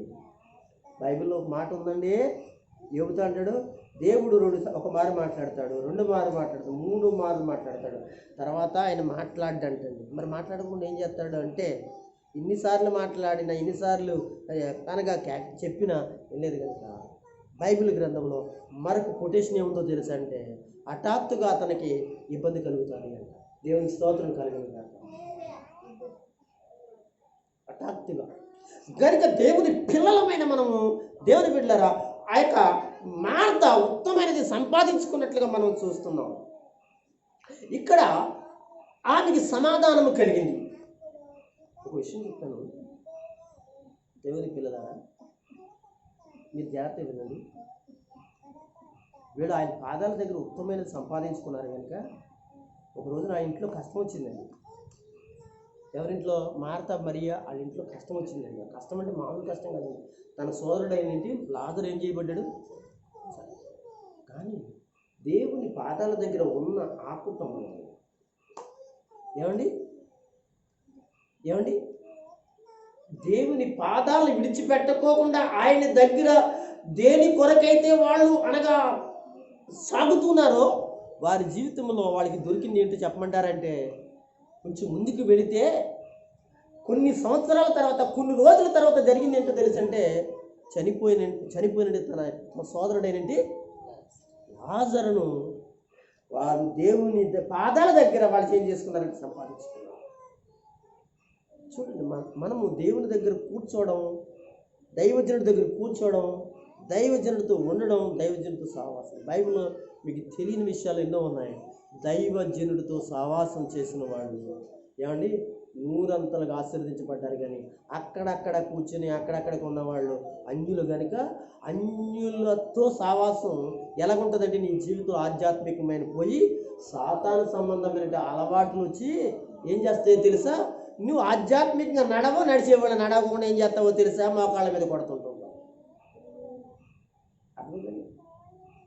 మన కుటుంబాలనే కదండి, చర్చిలో వాళ్ళు కూడా అంతే. మనం ఆధ్యాత్మికంగా నడుస్తున్నాం అనుకోండి, ఆతులు ఆధ్యాత్మికంగా ఉండడు. కానీ ఎందుకంటే ఆ లోకంతో ఎక్కువ స్నేహం కదా. అప్పుడు ఏం చేస్తారు? ఆ స్నేహం కలిగిన మాటలు ఏం చేస్తారంటే, ఆధ్యాత్మికంగా నడవాలనుకున్న వాడు ఎవరైతే ఉన్నారో చర్చిలో సహవాసంలో చాలా సంఘాలు ఉంటారండి. వాళ్ళు ఏం చేస్తారంటే మోకాళ్ళ మీద కొడతా ఉంటారు. మోకాళ్ళ మీద కొడితే ఇంకేమంటాడు? కుంటితో అక్కడే ఉంటాడు అనమాట, వెళ్ళడనమాట. కనుక దేవుని పిల్లలారా గమనించండి, మన సహవాసం అనేది ఇక్కడ చూద్దాం. ఇక్కడ వీళ్ళు ఉత్తమమైన సంపాదించుకున్నారు ఆ యేసు పాదాల దగ్గర. నువ్వేం సంపాదించుకున్నావు ఒకసారి ఆలోచన చేసుకో. లేకపోతే సంఘం ఈ రోజున నేను గమనించింది ఏంటంటే, ఏం సంపాదించుకుంటుంది అని ఆలోచన చేస్తే చాలా బాధ అయింది. ఏంటో తెలుసా? నా యొక్క ప్రార్థనలో నా బాధ ఏంటో తెలుసా? ఉత్తమమైనది సంపాదించుకోవడం మానేశాను. అదే నా ఏడుపు దేవుని పాదాల దగ్గర. దేవుని స్తోత్రం చెప్పండి. ఒకప్పుడు సంపాదించుకోవాలనుకున్నాం, ఒకప్పుడు సంపాదించుకుని ఉండాలనుకున్నాం, కానీ విజయం పొందలేదు. ఇంకా ఇప్పుడెక్కడ విజయం నీకు? బోల్డ్ టైం ఉందో అంటే ఇప్పుడు స్టార్టింగ్లో విజయం పొందాలని నువ్వు నడుస్తున్న నీ జీవితంలో ఏం పొందాలనుకున్నావు, లేకపోతే ఏదైతే నువ్వు అనగా కావాలనుకున్నావో దాని నుంచి సాతాను ఏం చేశాడో తెలుసా? నీకు ఆటంకాలు. ఇప్పుడు దేవుని పిల్లరా, ఈనాడు క్రైస్తవ సంఘం ఎలా ఉందంటే చాలా బలహీనపడిపోయింది. క్రైస్తవ సంఘం అంటే మందొకటి కాదండి, క్రైస్తవ భూమి మీద బలహీనపడిపోయింది. సాతాను ఎక్కడ కొట్టాలో అక్కడ కొట్టేస్తున్నాడు. విశ్వాసుల కుటుంబాలు ఎక్కడ కొట్టాలో అక్కడ కొట్టేస్తున్నాడు. విశ్వాసుల కుటుంబాలు ఎక్కడైతే అనగా నొక్కాలో అక్కడ నొక్కేస్తున్నాడు అండి భయంకరంగా. నేను ఏ పక్కిళ్ళినా ఏ పరిస్థితి, చాలామంది సేవకులు నాతో చెప్తుంటే వాళ్ళతో వాక్యంతో పంచుకుంటున్నాను. అయ్యా, ఈ పరిస్థితుల్లో సంఘాన్ని మనం దిద్దుకోగలం, ఈ పరిస్థితుల్లో సంఘం మనము అనగా దేవుని దగ్గర నడిపించగలం అనే విషయాలు తప్ప ఇంకే విషయాలు మాట్లాడి. ఎందుకో తెలుసండి, తనకి ప్రకటన గ్రంథంలో చెప్తాడు, 12వ అధ్యాయం చదవక్కర్లేదు, అనగా తనకి సమయం కొంచెమే ఉందని ఎవరి మీద పడ్డాడంటే భూమి మీద నుండి విశ్వాసుల యొక్క కుటుంబాల మీద, సహోదరుల మీద ఆడేం చేసాడో తెలుసండి, అనగా భయంకరంగా సమయం కొంచెమే ఉన్నట్టు ఆడికి తెలిసింది. కానీ సమయం కొంచెమే ఉంది, వీళ్ళందరినీ మనవలు చేసుకోవాలనే ఉద్దేశం ఆడుకుంది. అయితే మన పాస్టర్ గారు పరిశుద్ధాత్ముడు యేసుక్రీస్తు అనేటంటి ప్రభు మనతో మాట్లాడుతూ ఉంటే మనకి సమయం కొంచెమే ఉంది అంటే మనం అనగా సాతాను కంటే ఒక అడుగు ముందు ఉందాము అనేటువంటి విషయాలు ఎవరికి వెనక్కి వెళ్ళిపోతున్నారు. సరేలేండి, వెళ్ళిపోయారండి. కొంచెం భక్తి కలిగి ఉన్న వాళ్ళు కూడా ఏమండి, భక్తి కలిగిన వాళ్ళ గురించి కూడా ఆలోచన చేస్తే వాళ్ళు కూడా ఒక అడుగు వెనకేస్తున్నారు. గల కారణం దేవుని పిల్లరా ఆలోచిస్తారు. ఈ రోజున దేవుని వాక్యములో చెప్పబడిన మాట ఏంటంటే, ఆయన పాదాల దగ్గర చేరినంటి ఒక రక్తస్రావణ ఏమండి స్త్రీ ఏం చేయబడిందో తెలుసు? సమాధానం గల దాయం మార్తా అనేటువంటి ఒక వ్యక్తి ఆయన పాదాల దగ్గర ఉత్తమైన సంపాదించుకుని ఆ కుటుంబానికి ఒక గొప్ప సమాధానాన్ని సంపాదించుకుంది. ఇంకా కొంచెం ముందుకు వెళ్ళి ఇంకొక 2-3 మాటలు మాట్లాడుతుంది. దేవుని యొక్క వాక్యములో పాపులను క్షమించుటకు ఆయన పాదాల దగ్గర మాత్రమే మనకి దొరుకుతుందటండి. మన పాపములను కడిగి వేసుకోవడానికి కానీ. మత్తయి రాసిన సువార్త 9వ అధ్యాయంలో మాట్లాడిన మాట చదువుదాం. అలాగే లూకా సువార్త 15వ అధ్యాయం కూడా ఒకటి తెరవండి. పాపములను క్షమించుటకు ఎక్కడ మనకు దొరుకుతుంది? పాపాలు క్షమించబడడానికి ఎక్కడ మనకు దొరుకుతుందంటే యేసు పాదాల దగ్గర మాత్రమే దొరుకును గాక అని రాయబడింది. 9వ అధ్యాయం 6వ వచనం చదవండి. అయినను అజు మాట్లాడు ఎలిజబెత్ అలా చెప్పు చదవమ్మా. అయినను పాపములు క్షమించబడడానికి. ఇక్కడ ఒక మనిషి కుమారుడి గురించి మాట్లాడుతున్న ఆయన యేసు ప్రభు. ఆయన పాదాల దగ్గర ఏం దొరుకుతుందంటే మనుషులందరి పాపములకు క్షమార్పణ దొరుకును. దేవునికి మహిమ కలుగును గాక. ఈ రోజున మనకి యేసు ప్రభు దగ్గర మనకి ఏం కావాలండి? పాపాలు క్షమించబడ్డాయి అనుకోండి, ఏమండి, పాపాలే క్షమించబడ్డాయి అనుకోండి, ఆస్తితో మనకు అవసరం లేదు, ఐశ్వర్యంతో అవసరం లేదండి. ప్రియమైన వారలారా ఆలోచించండి. ఈ లోకంలో ఒక మనిషికి పాపమే ఏం చేసి పడిందంటే భయంకరమైన శిక్షలకు పాత్రులుగా నడిపిస్తుంది. ఈరోజు నేను చెప్తున్నాను, పాపం వల్ల ఎంతమందోనండి నాశనం అయిపోతున్నారు. ప్రియులారా, పాపము చిన్నపిల్లల్ని, పెద్దవాళ్ళని, యవనస్తులను, ఏమండి వృద్ధాప్యంలో ఉన్న వాళ్ళు ఎవరిని విడిచిపెట్టుకోకుండా ఏం చేస్తుందంటే నొల్లేస్తుందండి, పిప్పి చేసేస్తుందండి వాళ్ళని పాపం. అయితే ఇప్పుడు ఈ పాపములను మనము కడిగి వేసుకోవడానికి ఆయన పాదాలు తప్ప, అయితే ఆయన పాదాల దగ్గర తప్ప మనకి ఏదో మార్గం లేదు. అక్కడే మాత్రమే మనకు దొరుకుతుంది. లూకా సువార్త కూడా చదివితే తీసిన వాళ్ళు 15వ అధ్యాయము 21వ వచనం చదివితే అక్కడ కూడా ఒక మాట చదువుదాం. అప్పుడు ఆ కుమారుడు అతనితో, తండ్రి, నేను పరలోకమునకు విరోధముగాను, చూడండి, పాపము చేసి తిని, ఇక మీదట మీరు ఆలోచించండి, ఎక్కడ దొరుకుతుంది పాప క్షమార్పణ అంటే? ఇక్కడ తప్పిపోయిన కుమారుడు గురించి మాట్లాడుతూ ఉన్నాడు. అలాగే అక్కడ 9వ అధ్యాయం మత్తయి రాసిన సువార్తలో 9వ వచనంలో 9వ అధ్యాయం 6వ వచనంలో అనగా ఒక వ్యాధిగ్రస్తుల గురించి కూడా ఆయన మాట్లాడుతున్న సమయాన్ని మనం ఆలోచన చేస్తే మనిషి కుమారుడి దగ్గర, యేసు ప్రభు అని ఆయన దగ్గర మాత్రమే పాప క్షమార్పణ దొరుకును. ఈరోజు ఏమండి, యేసుక్రీస్తు రక్తంలో కడగబడిన మనందరం, ఏమండి, యేసుక్రీస్తు రక్తంలో కడగబడిన మనందరం రోజు మనం ఇలాగ ఉండాలంటాడు. ఎలాగా? ప్రతిరోజు కూడా ఇలా ఉండాలంటే ఎలాగంటే మన పాపముల కొడుకు ఆయన దగ్గర ఏం చేయాలి? మోకరించి ప్రార్థన చేసి, ప్రభువా నన్ను క్షమించిన దేవుడు. ఎందుకో తెలుసా? మన చుట్టూ కూడా పాపము అంటి ఉంది. మన చుట్టూ కూడా పాపం అనేది మనల్ని ఏం చేస్తుందంటే భ్రమపరుస్తూ ఉంది. ఈ పాపం అది ఏ పాపం అయినా కావచ్చు, దేవునికి వ్యతిరేకమైనది ఏదైతే ఉందో అది పాపమే. అయితే ఇక్కడ చెప్పిన విషయాన్ని మనం గమనించినట్లయితే ఆ కుమారుడు ఏం చేశాడు? ఎవరి పాదాల దగ్గరికి వచ్చాడు? తండ్రి పాదాల దగ్గరికి వచ్చాడు. అంటే యేసు పాదాల దగ్గర మనకి ఏం దొరుకుతుందంటే పాప క్షమార్పణ దొరుకుతూ ఉంది. మీరు వినాలి, దొరుకుతూ ఉంది. ప్రియమైన వారలారా, యేసు పాదాల దగ్గర పాపము క్షమించబడేటి మన కుటుంబాలకు అక్కడే ఆయన పాదాల దగ్గర దొరుకుతుంది. చాలాసార్లు మనం ఆయన పాదాల దగ్గర ప్రార్థించినప్పుడు మన పిల్లల పాపాలు, మన చుట్టాల పాపాలు, మన గ్రామాల పాపాలు, మనం ఏం చేస్తాం? మన ఊరు పాపాలు ఆయన పాదాల దగ్గర పెడతాం. అందుకేనండి దేవుడు ఏం చేశాడో తెలుసా? కృప చూపించి వాళ్ళందరినీ కూడా ఏం చేస్తాడంటే ఒక రోజున ఆయన దగ్గర నడిపిస్తున్నాడు. ఎజ్రా, నెహెమ్యాలను మీరు ఒకసారి ఆలోచించండి. వారి పితరుల పాపములను, వారి తర్వాత పుట్టిన వారి యొక్క పాపములను ఆయన సన్నిధిలో ఒప్పుకున్నారని బయట. నెహెమ్యా ప్రార్థన లేదు, ఎజ్రా ప్రార్థన లేదు. ఈరోజు నేను చెప్పే విషయం ఏంటో తెలుసు అంటే, దేవుని పిల్లల పాపములను క్షమించబడిన వారిగా మనం ఉండాలి. ఆ పాపాలను క్షమించే వారి ఈ లోకంలో ఎవరు లేనే లేరు. యేసుక్రీస్తు వారు తప్ప ఇంకెక్కడ లేదు. ఇది ఎప్పుడు చెప్పే మాట కదా అని చాలామంది అనుకుంటుంటారు. కానీ ఈ విలువైన మాటని యేసు పాదాల దగ్గర పాపాలు క్షమించబడతాయి అన్న వాళ్ళకి పాపాలు క్షమించబడతాయి అని చెప్పబడుతున్న మాట చాలామంది వింటూ ఉంటే చాలామంది ఎప్పుడు వినే మాట కదా అనుకునేవాళ్ళు చాలామంది ఉంటారు. కానీ దాని విలువ ఎవరికి తెలుస్తుందంటే ఆధ్యాత్మికంగా ఆ పాపములను క్షమించబడి బయటికి వచ్చి ఎదరవారి పాపములను ప్రభు దగ్గర ఏమండి కొరకు ప్రార్థన చేసి ప్రభు దగ్గర నడిపించే వాళ్ళకి మాత్రమే ఈ విలువ తెలుస్తుంది. ఏ విలువ? పాపములు క్షమించబడి విలువ. పాపం క్షమించడం అని అంటే ఏదో డబ్బులెట్టి షాపులు వస్తువు కొనుక్కున్నట్లు కాదండి.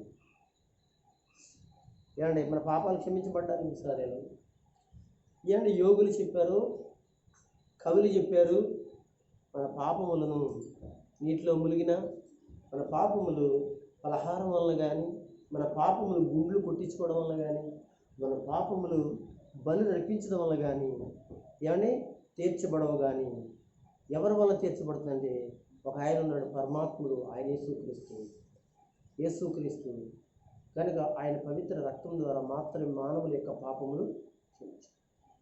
దేవుని పిల్లలారా, ఈ లోకంలో ఎంత ఎత్తుకుని పాపాలతో ఎన్ని రకాల త్యాగాలు చేయి క్షమించబడటం అనేది మాత్రం ఎక్కడ ఎవరి వలన కాని పని యేసు వలన మాత్రమే జరుగుతుంది. ఆయన రక్తం వలన ప్రతి పాపము క్షమించారు. కనుక ఆయన పాదాల దగ్గరికి చేరిన ప్రతి ఒక్కరిని దేవుడు క్షమిస్తాడు. ఏ విషయంలో? పాపాల విషయంలో. ఆయన పాదాల దగ్గరికి చేరే వాళ్ళకి ఏం దొరుకుతుందంటే పాపములు క్షమించబడటం జరుగుతుంది. దేవుని వాక్యంలో లూకా సువార్త 15వ అధ్యాయంలో 8వ వచనంలో ఒక మాట ఉంది. ఆయన పాదాల దగ్గరికి చేరే వాళ్ళకి ఏం దొరుకుతుందంటే పోగొట్టుకుని దొరుకుతుంది అని రాయబడింది. ఏ స్త్రీకైనాను 10 ఎండి నాణ్యములు ఉన్నాయడలా, చూడండి, ఏ స్త్రీకైనా 10 ఎండి నాణ్యములు ఉన్నాయడలా అది పోగొట్టుకుంటే ఆమె దీపం వెలిగించి ఇల్లు ఓడ్చి చూడండి జాగ్రత్తగా ఎదగదా. దేవునికి స్తోత్రం కలుగును గాక. ఎదగదా ఒక నాణ్యం అండి. ఈరోజు ఆలోచిద్దాం మనము. ఒక స్త్రీకి నాణ్యం. స్త్రీలు బంగారాలు పెట్టుకుంటారు, మెడ నిండా బంగారాలు పెట్టుకుంటారు, ఒంటి నిండా అనగా బంగారాలు పెట్టుకుంటారు. ఇదందరికీ తెలిసిన విషయమే. ఒక స్త్రీకి అనగా 10 ఎండి నాణ్యములు ఉండగా అన్నాడు. ఆ ఎండి నాణ్యాలు దేవుని పిల్లలరా దేవుడిచ్చేటి కృపావరాలు కావచ్చు, దేవుడిచ్చేది ధర్మశాస్త్రము కావచ్చు, దేవుడిచ్చేది ఏదైనా ఆధ్యాత్మిక జీవితంలో ఏదైనా నీకు కావచ్చు, అది ఏదైనా కావచ్చు. వాటిలో ఏది పోగొట్టుకున్నానంటండి ఏం చేసుకోవాలంటండి? ఆ పిల్లలు ఆ బిడ్డలు ఏం చేసుకోవాలి?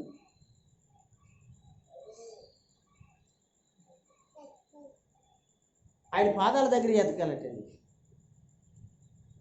యేసుప్రభు చెప్పాడు ఏమని? 7:7 మత్తయి సువార్త 7:7 ఇది ఇలాగే ఉంచండి. 7:7 చదువు గమ్ముని తొందరగా. అడుగుడి మీకు ఇవ్వబడును,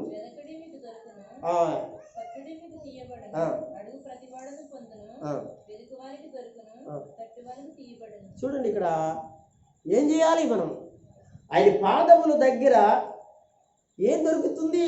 మనం ఎదిగితే లేకపోతే అడిగితే ఆయన పాదాల దగ్గర చేరితే పోగొట్టుకున్నది ఏదుందో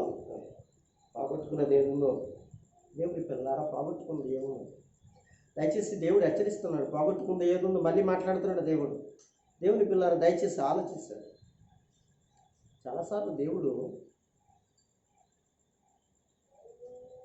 బైబిల్లో మాట్లాడేది ఒక మాట ఉన్నది, మీకు తెలుసా? దావీదుని గురించి సౌలు గురించి మాట్లాడినప్పుడు ఒక మాట ఉంది. సౌలు కంటే ఎవరినంటే ఉత్తమైన వాడిని దేవుడు ఎంచుకున్నాడట. మీకు అర్థమైందా? బైబిల్ అలాగే రాయబడింది. సౌలు కంటే ఉత్తమైన వాడిని ఎవరంటే దావీదుని ఎంచుకున్నాడంటే దీంట్లో అర్థం ఏంటి? పోగొట్టుకోవద్దు. అర్థమవుతుందా? పోగొట్టుకున్న వాళ్ళు చాలామంది ఉన్నారండి. చాలా సావాసాల్లో మేము చూస్తున్నాం. అదే దేవుని మందిరాల్లో చాలా చోట్ల పోగొట్టుకున్నారు చాలామంది. సౌలు పోగొట్టుకున్న తర్వాత సౌలు అనుకుని ఉంటాడు,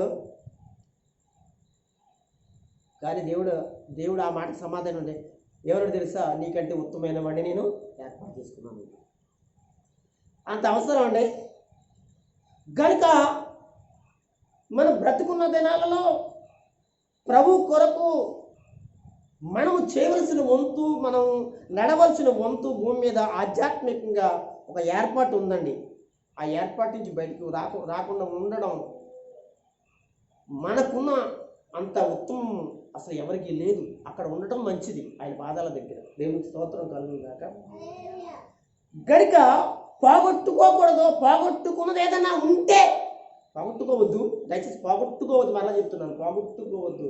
నీకు ఇచ్చింది ఏదైనా అంతే కదా. ఏమంటే ఇప్పుడు నేనున్న చాలా ఈరోజు నేను చాలా బలహీనంగా ఉన్నాను. ఈరోజు చాలా బలహీనంగా ఉన్నాను. ఇందాక లేచాను. మా పాస్టర్ గారు టిఫిన్ ఇచ్చింది, ఇచ్చాను, ప్రేయర్ చేసుకున్నాను, ప్రార్థన చేశాను. నాకు ఒకటి ఇచ్చాడు, దాన్ని నేను ఎందుకు పోగొట్టుకోవాలి? ప్రభు పిల్లలతో సావాసం చేయటం, దేవునితో సావాసం చేయటం అనే దాన్ని పోగొట్టుకున్నానా నా జీవితంలో? ఏమండి, ఎంత ఉంటే ఏంటి లాభం అని నేను దేవుని మందిరములో ఆయనతో ఉండడం అనేది పోగొట్టుకుంటాను. ఈరోజు చాలామంది ఫ్యాషన్ అయిపోయిందండి. చాలామంది ఫ్యాషన్ అయింది. ఏంటి తెలుసా? ఏంటండి, ఒక ఆదివారం రావడం ఫ్యాషన్ అయిపోయింది. మన దగ్గరే కాదు, ప్రతి చోట కూడా ఫ్యాషన్ అయిపోయింది. అసలు ప్రార్థన అంటే ఆదివారం కాదండి, అది ఆరాధన అంతే. ప్రార్థన అనేది ఒక మంగళవారము, శుక్రవారము, బుధవారము, శనివారం ఏదో ఒక రోజు ఉంటుంది, అది ప్రార్థన. నీకు అర్థమైందా? ఆ టైంలో దేవుడు ఆలకిస్తాడు ప్రార్థన. ఆరాధనలో ఆలకించడా పాస్టర్ గారు అనండి, ఎందుకు ఆలకించాడు? ఆలకిస్తాడు. అలాగని విశ్రాంతి దినమున ఇజ్రాయేలీలు విశ్రాంతి దినమున వాళ్ళకి ఆరాధన అయితే, అది కాకుండా ఉత్తి రోజుల్లో అనగా వాళ్ళకి చాలా ప్రార్థనలు ఉండేవి. అవన్నీ చెప్పాలంటే చాలా ఉంటాయి.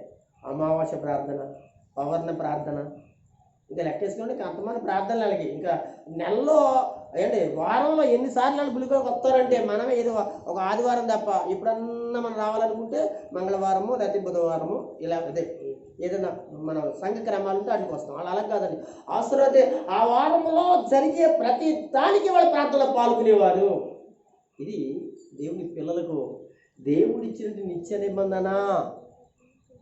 ఆదివారం ఒకటే కాదు. కనుక మనం కొన్ని సమయాలలో, కొన్ని సందర్భాలలో మనకి ఒక్కొక్క సంఘములో సంఘ సావాసంలో ఉన్న వారికి కొంతమందికి మంగళవారాలు ఉంటాయి, కొంతమందికి శుక్రవారాలు ఉంటాయి, కొంతమందికి శనివారాలు ఉంటాయి, కొంతమంది బుధవారాలు ఉంటాయి. ఇలాగా ఎప్పటికప్పుడు ఉంటాయి. కొన్ని సంఘాల్లో అయితే ఏమండి వారం అంతా ఉంటాయి. మీకు తెలుసో తెలియదు, ఆదివారం మొదలుకొని శనివారం మొదలుకుంది. ఏమంటే ఆదివారం మొదలు స్త్రీల కూటమని, యవనస్తుల కూటమని, ఇంకో కూటమని, ఆ కూటమని, ఈ కూటమని, బైబిల్ స్టడీ అని వారం అంతట్లో కూడా ఉంటాయండి. వారం అంతట్లో చాలా చోట చూడండి దేవుని పిల్లారా. అయితే వారం అంతటా రావాలా చేయాలంటే అందరూ కాదు కదా, సంఘంలో అంతమంది ఉన్నవాళ్ళు.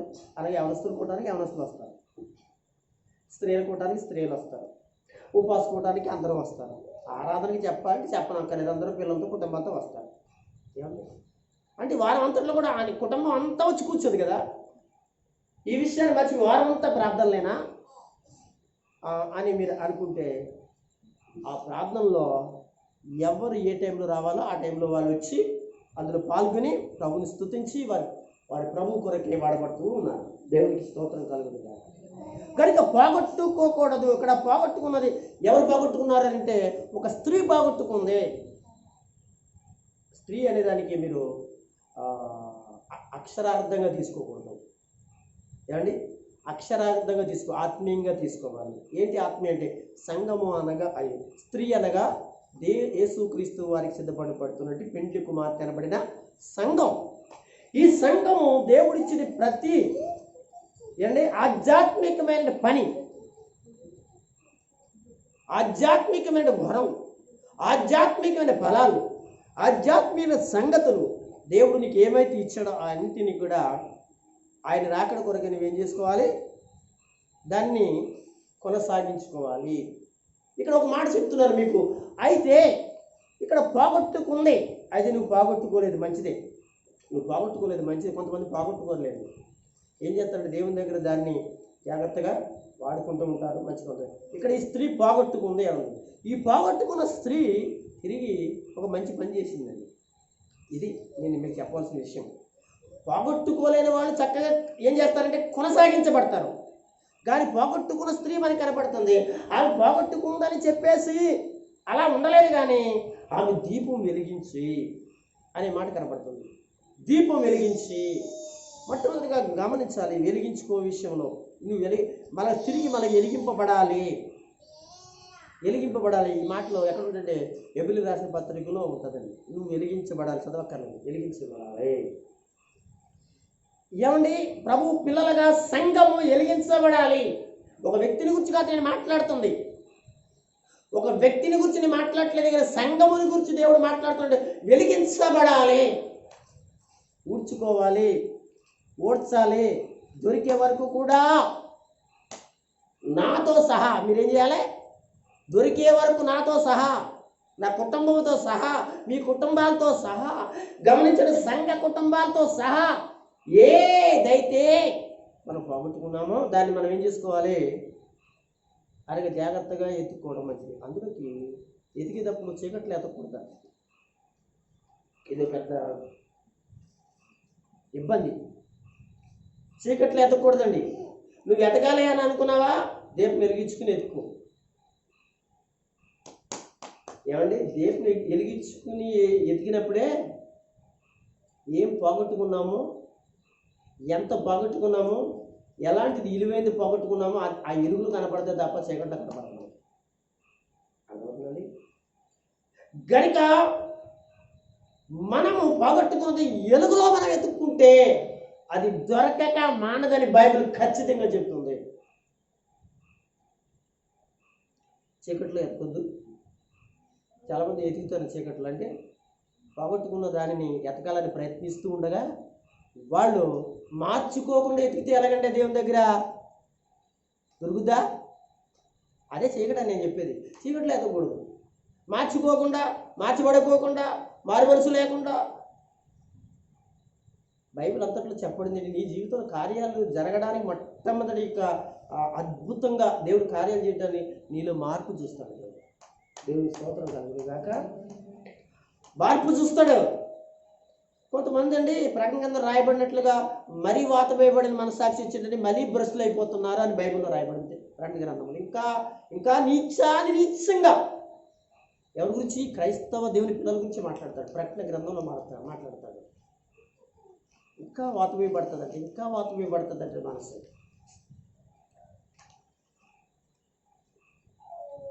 బైబిల్ చదివితే నేను 20 సంవత్సరాల కిందట ఇదంతా ధ్యానం చేస్తే ఇప్పుడు అనేక పరిస్థితుల్లో విశ్వాసులు చూస్తుంటే అది ఎక్కడ మన సంఘమనే కాదండి, ఏ సంఘంలో చూసినా ఈ ప్రకటన గ్రంథంలో నుండి ఈ సంఘాల్లో రాయబడిన సంగతులన్నీ కూడా ఇలా కళ్ళకి కట్టినట్లుగా ఈరోజు కనపడుతుందండి. చాలా భయంకరంగా దేవుడు ఎప్పుడో రాయించిన విషయాలు మనం చదివితే ఇప్పుడు మనకి కనపడుతుంది. చాలా భయం వస్తుంది. గనుక దేవుని పిల్లలమైన మనం గమనించవలసిన విషయం ఏంటంటే పోగొట్టుకున్నది అనగా ఎక్కడని చీకటిలో బయట ఎక్కడో మీకు దొరకదు. మనం ఎక్కడ సంపాదించుకున్నాం దాన్ని? యేసు బాధల దగ్గరే కదా. అది ఎక్కడికి వెళ్తుంది? అది యేసు బాధల దగ్గరే ఉంటుంది. ఎక్కడికి వెళ్తుంది? నువ్వు తిరిగి వచ్చి దీపం వెలిగించుకుంటే ఇది నీకే అంటాడు ఆయన. ఉపమానాలు మీరు గమనించండి. ఉపమానాలు చెప్పినప్పుడు యేసు 3 ఉపమానాలు చెప్పాడు. 1 గొర్రె, 1 నాణ్యము, 1 గొర్రె, 1 నాణ్యము, 2 నాణ్యము, 3 చెప్పండి తప్పిపోయిన ఉపమానం కదా. చూడండి, ఈ 3 గురించి ఎప్పుడైనా ఆలోచించారా మీరు? గొర్రె తప్పిపోయేది, ఇంకెవరు తప్పిపోయారు అండి? కుమారుడు తప్పిపోయాడు కదా. నాణ్యము తప్పుపోలే, అది పడిపోయింది, కానీ పడిపోయిన చోట ఉన్నది. అర్థమైందా? పడిపోయిన చోట ఎక్కడ ఉన్నది? అదని బట్టలో కూలిపోయింది, జిడ్డులో కూలిపోయింది. దాని నిండా డస్ట్ పట్టేసింది. అది అక్కడే ఉంది. దేవునికి స్తోత్రం కలుగుతుంది కాదు. అంటే దానికి అర్థం ఏంటో తెలుసా? అక్కడ పడిపోయి అక్కడే ఉంది కనుక నువ్వు వెళ్ళి తెచ్చుకుంటే అది నీదే, అది ఎవరిది కాదు. కనుక అక్కడ ఒక నాణ్యము పోగొట్టుకున్నది తిరిగి ఆవిడ ఏం చేసుకుంది? యేసు దగ్గర మాత్రమే సంపాదించుకోగలిగింది, యేసు దగ్గర మాత్రమే అది తెచ్చుకోగలిగింది. యేసు పాదాల దగ్గర ఏం దొరుకుతుందంటే పోగొట్టుకున్నది దొరుకుతుంది. ఏమండి? యేసు పాదాల దగ్గర ఇంకేం దొరుకుతుందో తెలుసంటే నువ్వు కోరుకున్నట్టు నీకు అగును అని బైబిల్లో ఉంది. నువ్వు కోరుకున్నట్లు నీకు అవుతుంది. ఎక్కడ? మత్తయి సువార్త 15:20 చూసారు. నీవు కోరుకున్నట్లుగా నీకు అగును అని ఉంటుంది. కానీ కోరుకునే ముందు ఒక విషయం మర్చిపోకుండా, నువ్వు కోరుకునే ముందు మత్తయి సువార్త 6:33 మనం చదువుకున్నాం చూడండి, అది మాత్రం మర్చిపోకండి. నువ్వు కోరుకునే ముందు ఏంటి? నీ నీతిని అది ఏనండి. కాబట్టి మీరు ఆయన రాజ్యమును నీతిని ఎతకండి, అప్పుడు మీకు ఇవన్నీ కూడా అనుగ్రహించబడతాయి, నువ్వు కోరుకున్నట్లు అవుతాయి. సరే, మత్తయి సువార్త 15 వచ్చే చదువు. ఎంత? 28 వచ్చింది చదువు. అందుకే యేసు నీ విశ్వాసము గొప్పది. చూడండి, నువ్వు కోరుకున్నట్లుగా నీకు అగునుగాక ఆమెతో చెప్పాను. విన్నారా? ఎవరి గురించి? ఇక్కడ ఒక స్త్రీని గురించి మాట్లాడుతున్నాడు. అందుకు యేసు, అమ్మా నీ విశ్వాసము గొప్పది. విశ్వాసం గొప్పదండి. బైబిల్లో విశ్వాసాలు ఎన్ని ఉన్నాయి? ఏది? బైబిల్లో విశ్వాసాలు ఎన్ని ఉన్నాయి? మీరు వినలేదా? చదవలేదా? అల్ప విశ్వాసము, ఇప్పుడు చదువుకున్న గొప్ప విశ్వాసము, ఇక అమూల్యమైన విశ్వాసము, ఇంకా చాలా ఉన్నాయి విశ్వాసాలు. బైబిల్లో చాలా విశ్వాసాలు. ఇక్కడ గొప్ప విశ్వాసము, నువ్వు కోరుకున్నట్లుగా నీకు అగును గాక. ఏమిటి? ఈరోజు దేవుని పిల్లరా, ఈరోజు యేసు పాదాల దగ్గర నీకు దొరుకుతున్నది ఏంటో తెలిసాను అనుకున్నట్లుగా జరుగుతుంది. కానీ దానికి ముందుగా నువ్వు అనుకున్నట్లుగా జరగాలి అని అంటే నువ్వు దేవుడు అనుకున్నట్లుగా నీవు ఉండాలి. దేవుడు అనుకున్నట్లుగా, దేవుడు నీ జీవితంలో ఏది చూడాలనుకున్నాడో అది చూసినప్పుడు నువ్వు ఏది అనుకుంటే అది ఏం చేద్దాం తెలుసండి? అంటారు కదా, నువ్వు పట్టిందే బంగారం అంటారు కదా, పట్టిందే బంగారం అంటారు. ఎందుకు పట్టిందే బంగారం తెలుసంటే, మొదటగా నీవు ఎలా ఉన్నావో తెలుసంటే ఆయనకి అనుకూలంగా, ఆయనకు తగినట్లుగా.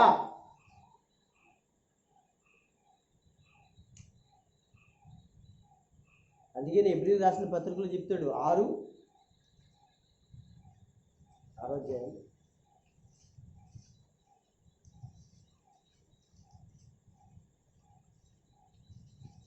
ఎబ్రిల్ రాసిన పత్రిక తీసారా? 6 అధ్యాయం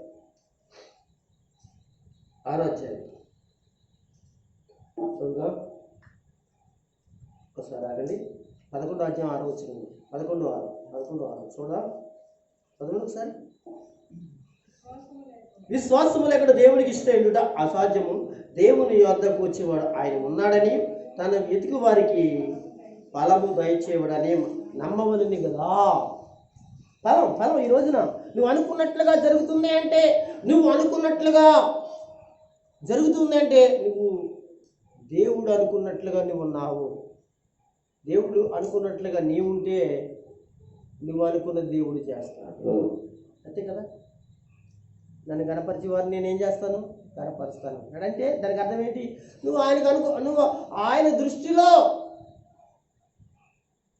నీ బ్రతుకు జీవితంలో ఆయనకు అలాగున్నావు. అందుకే దేవుడు ఏం చేస్తున్నాడంటే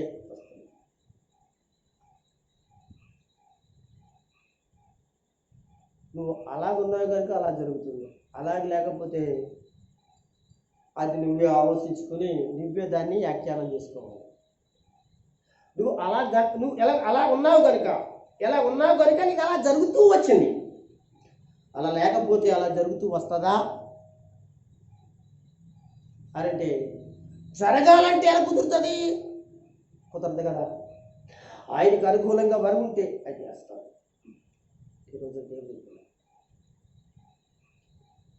అది ఎవరైనా భూమి మీద ఎవరైనా కానీ ప్రభు చెప్తున్నాడు, నువ్వు కోరినట్లుగా నీకు అవ్వాలి అని గొప్ప విశ్వాసం నీకు ఉన్నది, మంచిదే. కానీ ఆయన అంటున్నాడు, ఆయన వద్దకు వచ్చేవారు ఎలాగున్నారు, ఆయన వద్దకు వచ్చేవారు ఎలాగో ఆయన్ని వెతుకుతున్నారు అనే విషయాన్ని మర్చిపో. నేను ముగిస్తున్నాను దేవుని పిల్లలారా. 130వ కీర్తనలో అంటాడు వాక్యము 6వ వచనం 7వ వచనం ఒకసారి చదవగలరా? ఒక్క మాట అక్కడ ఉంది. ఆయన దగ్గర ఏం దొరుకుతుందో అక్కడ చిన్న విషయం చెప్తున్నాను. 130వ కీర్తన 6వ వచనం 7వ వచనం ఇంకా కింద గంట వచ్చిందమ్మా.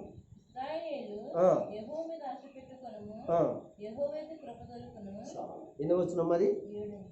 7వ వచనంలో ఉన్నది మాట ఏంటి తెలుసా? ఇశ్రాయేలు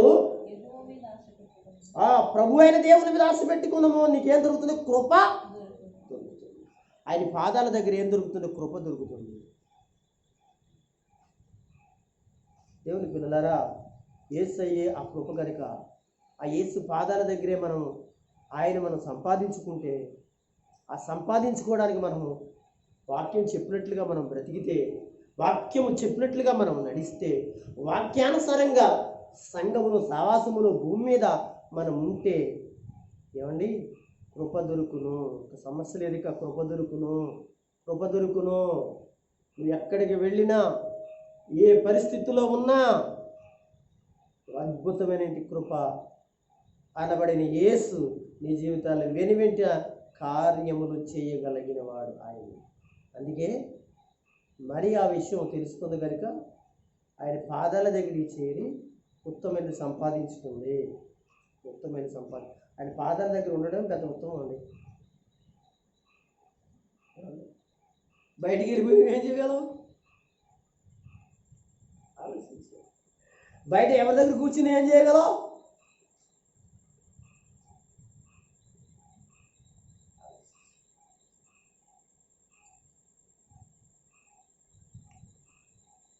ఎలీషా పాదాల దగ్గర, ఏలియా పాదాల దగ్గర ఏలియా పాదాల దగ్గర చెప్పండి. ఎలీషా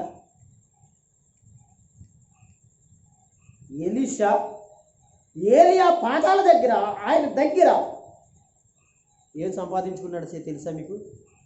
ఏం సంపాదించుకున్నాడు తెలుసా? గిల్గాల్ అనుభవం సంపాదించుకున్నాడు. 2 బెతేలు అనుభవం సంపాదించుకున్నాడు. 3 ఎరుకో అనుభవం సంపాదించుకున్నాడు. చెప్పండి. తర్వాత యొర్దాను అనుభవం నేర్చుకున్నాడు. 4 అనుభవాలు నేర్చుకున్నాడు. ఎవరి దగ్గర? ఎలీషా పాదాల దగ్గర. ఏలియా పాదాల దగ్గర తన శిష్యుడని ఎలీషా సంపాదించుకున్నాడు.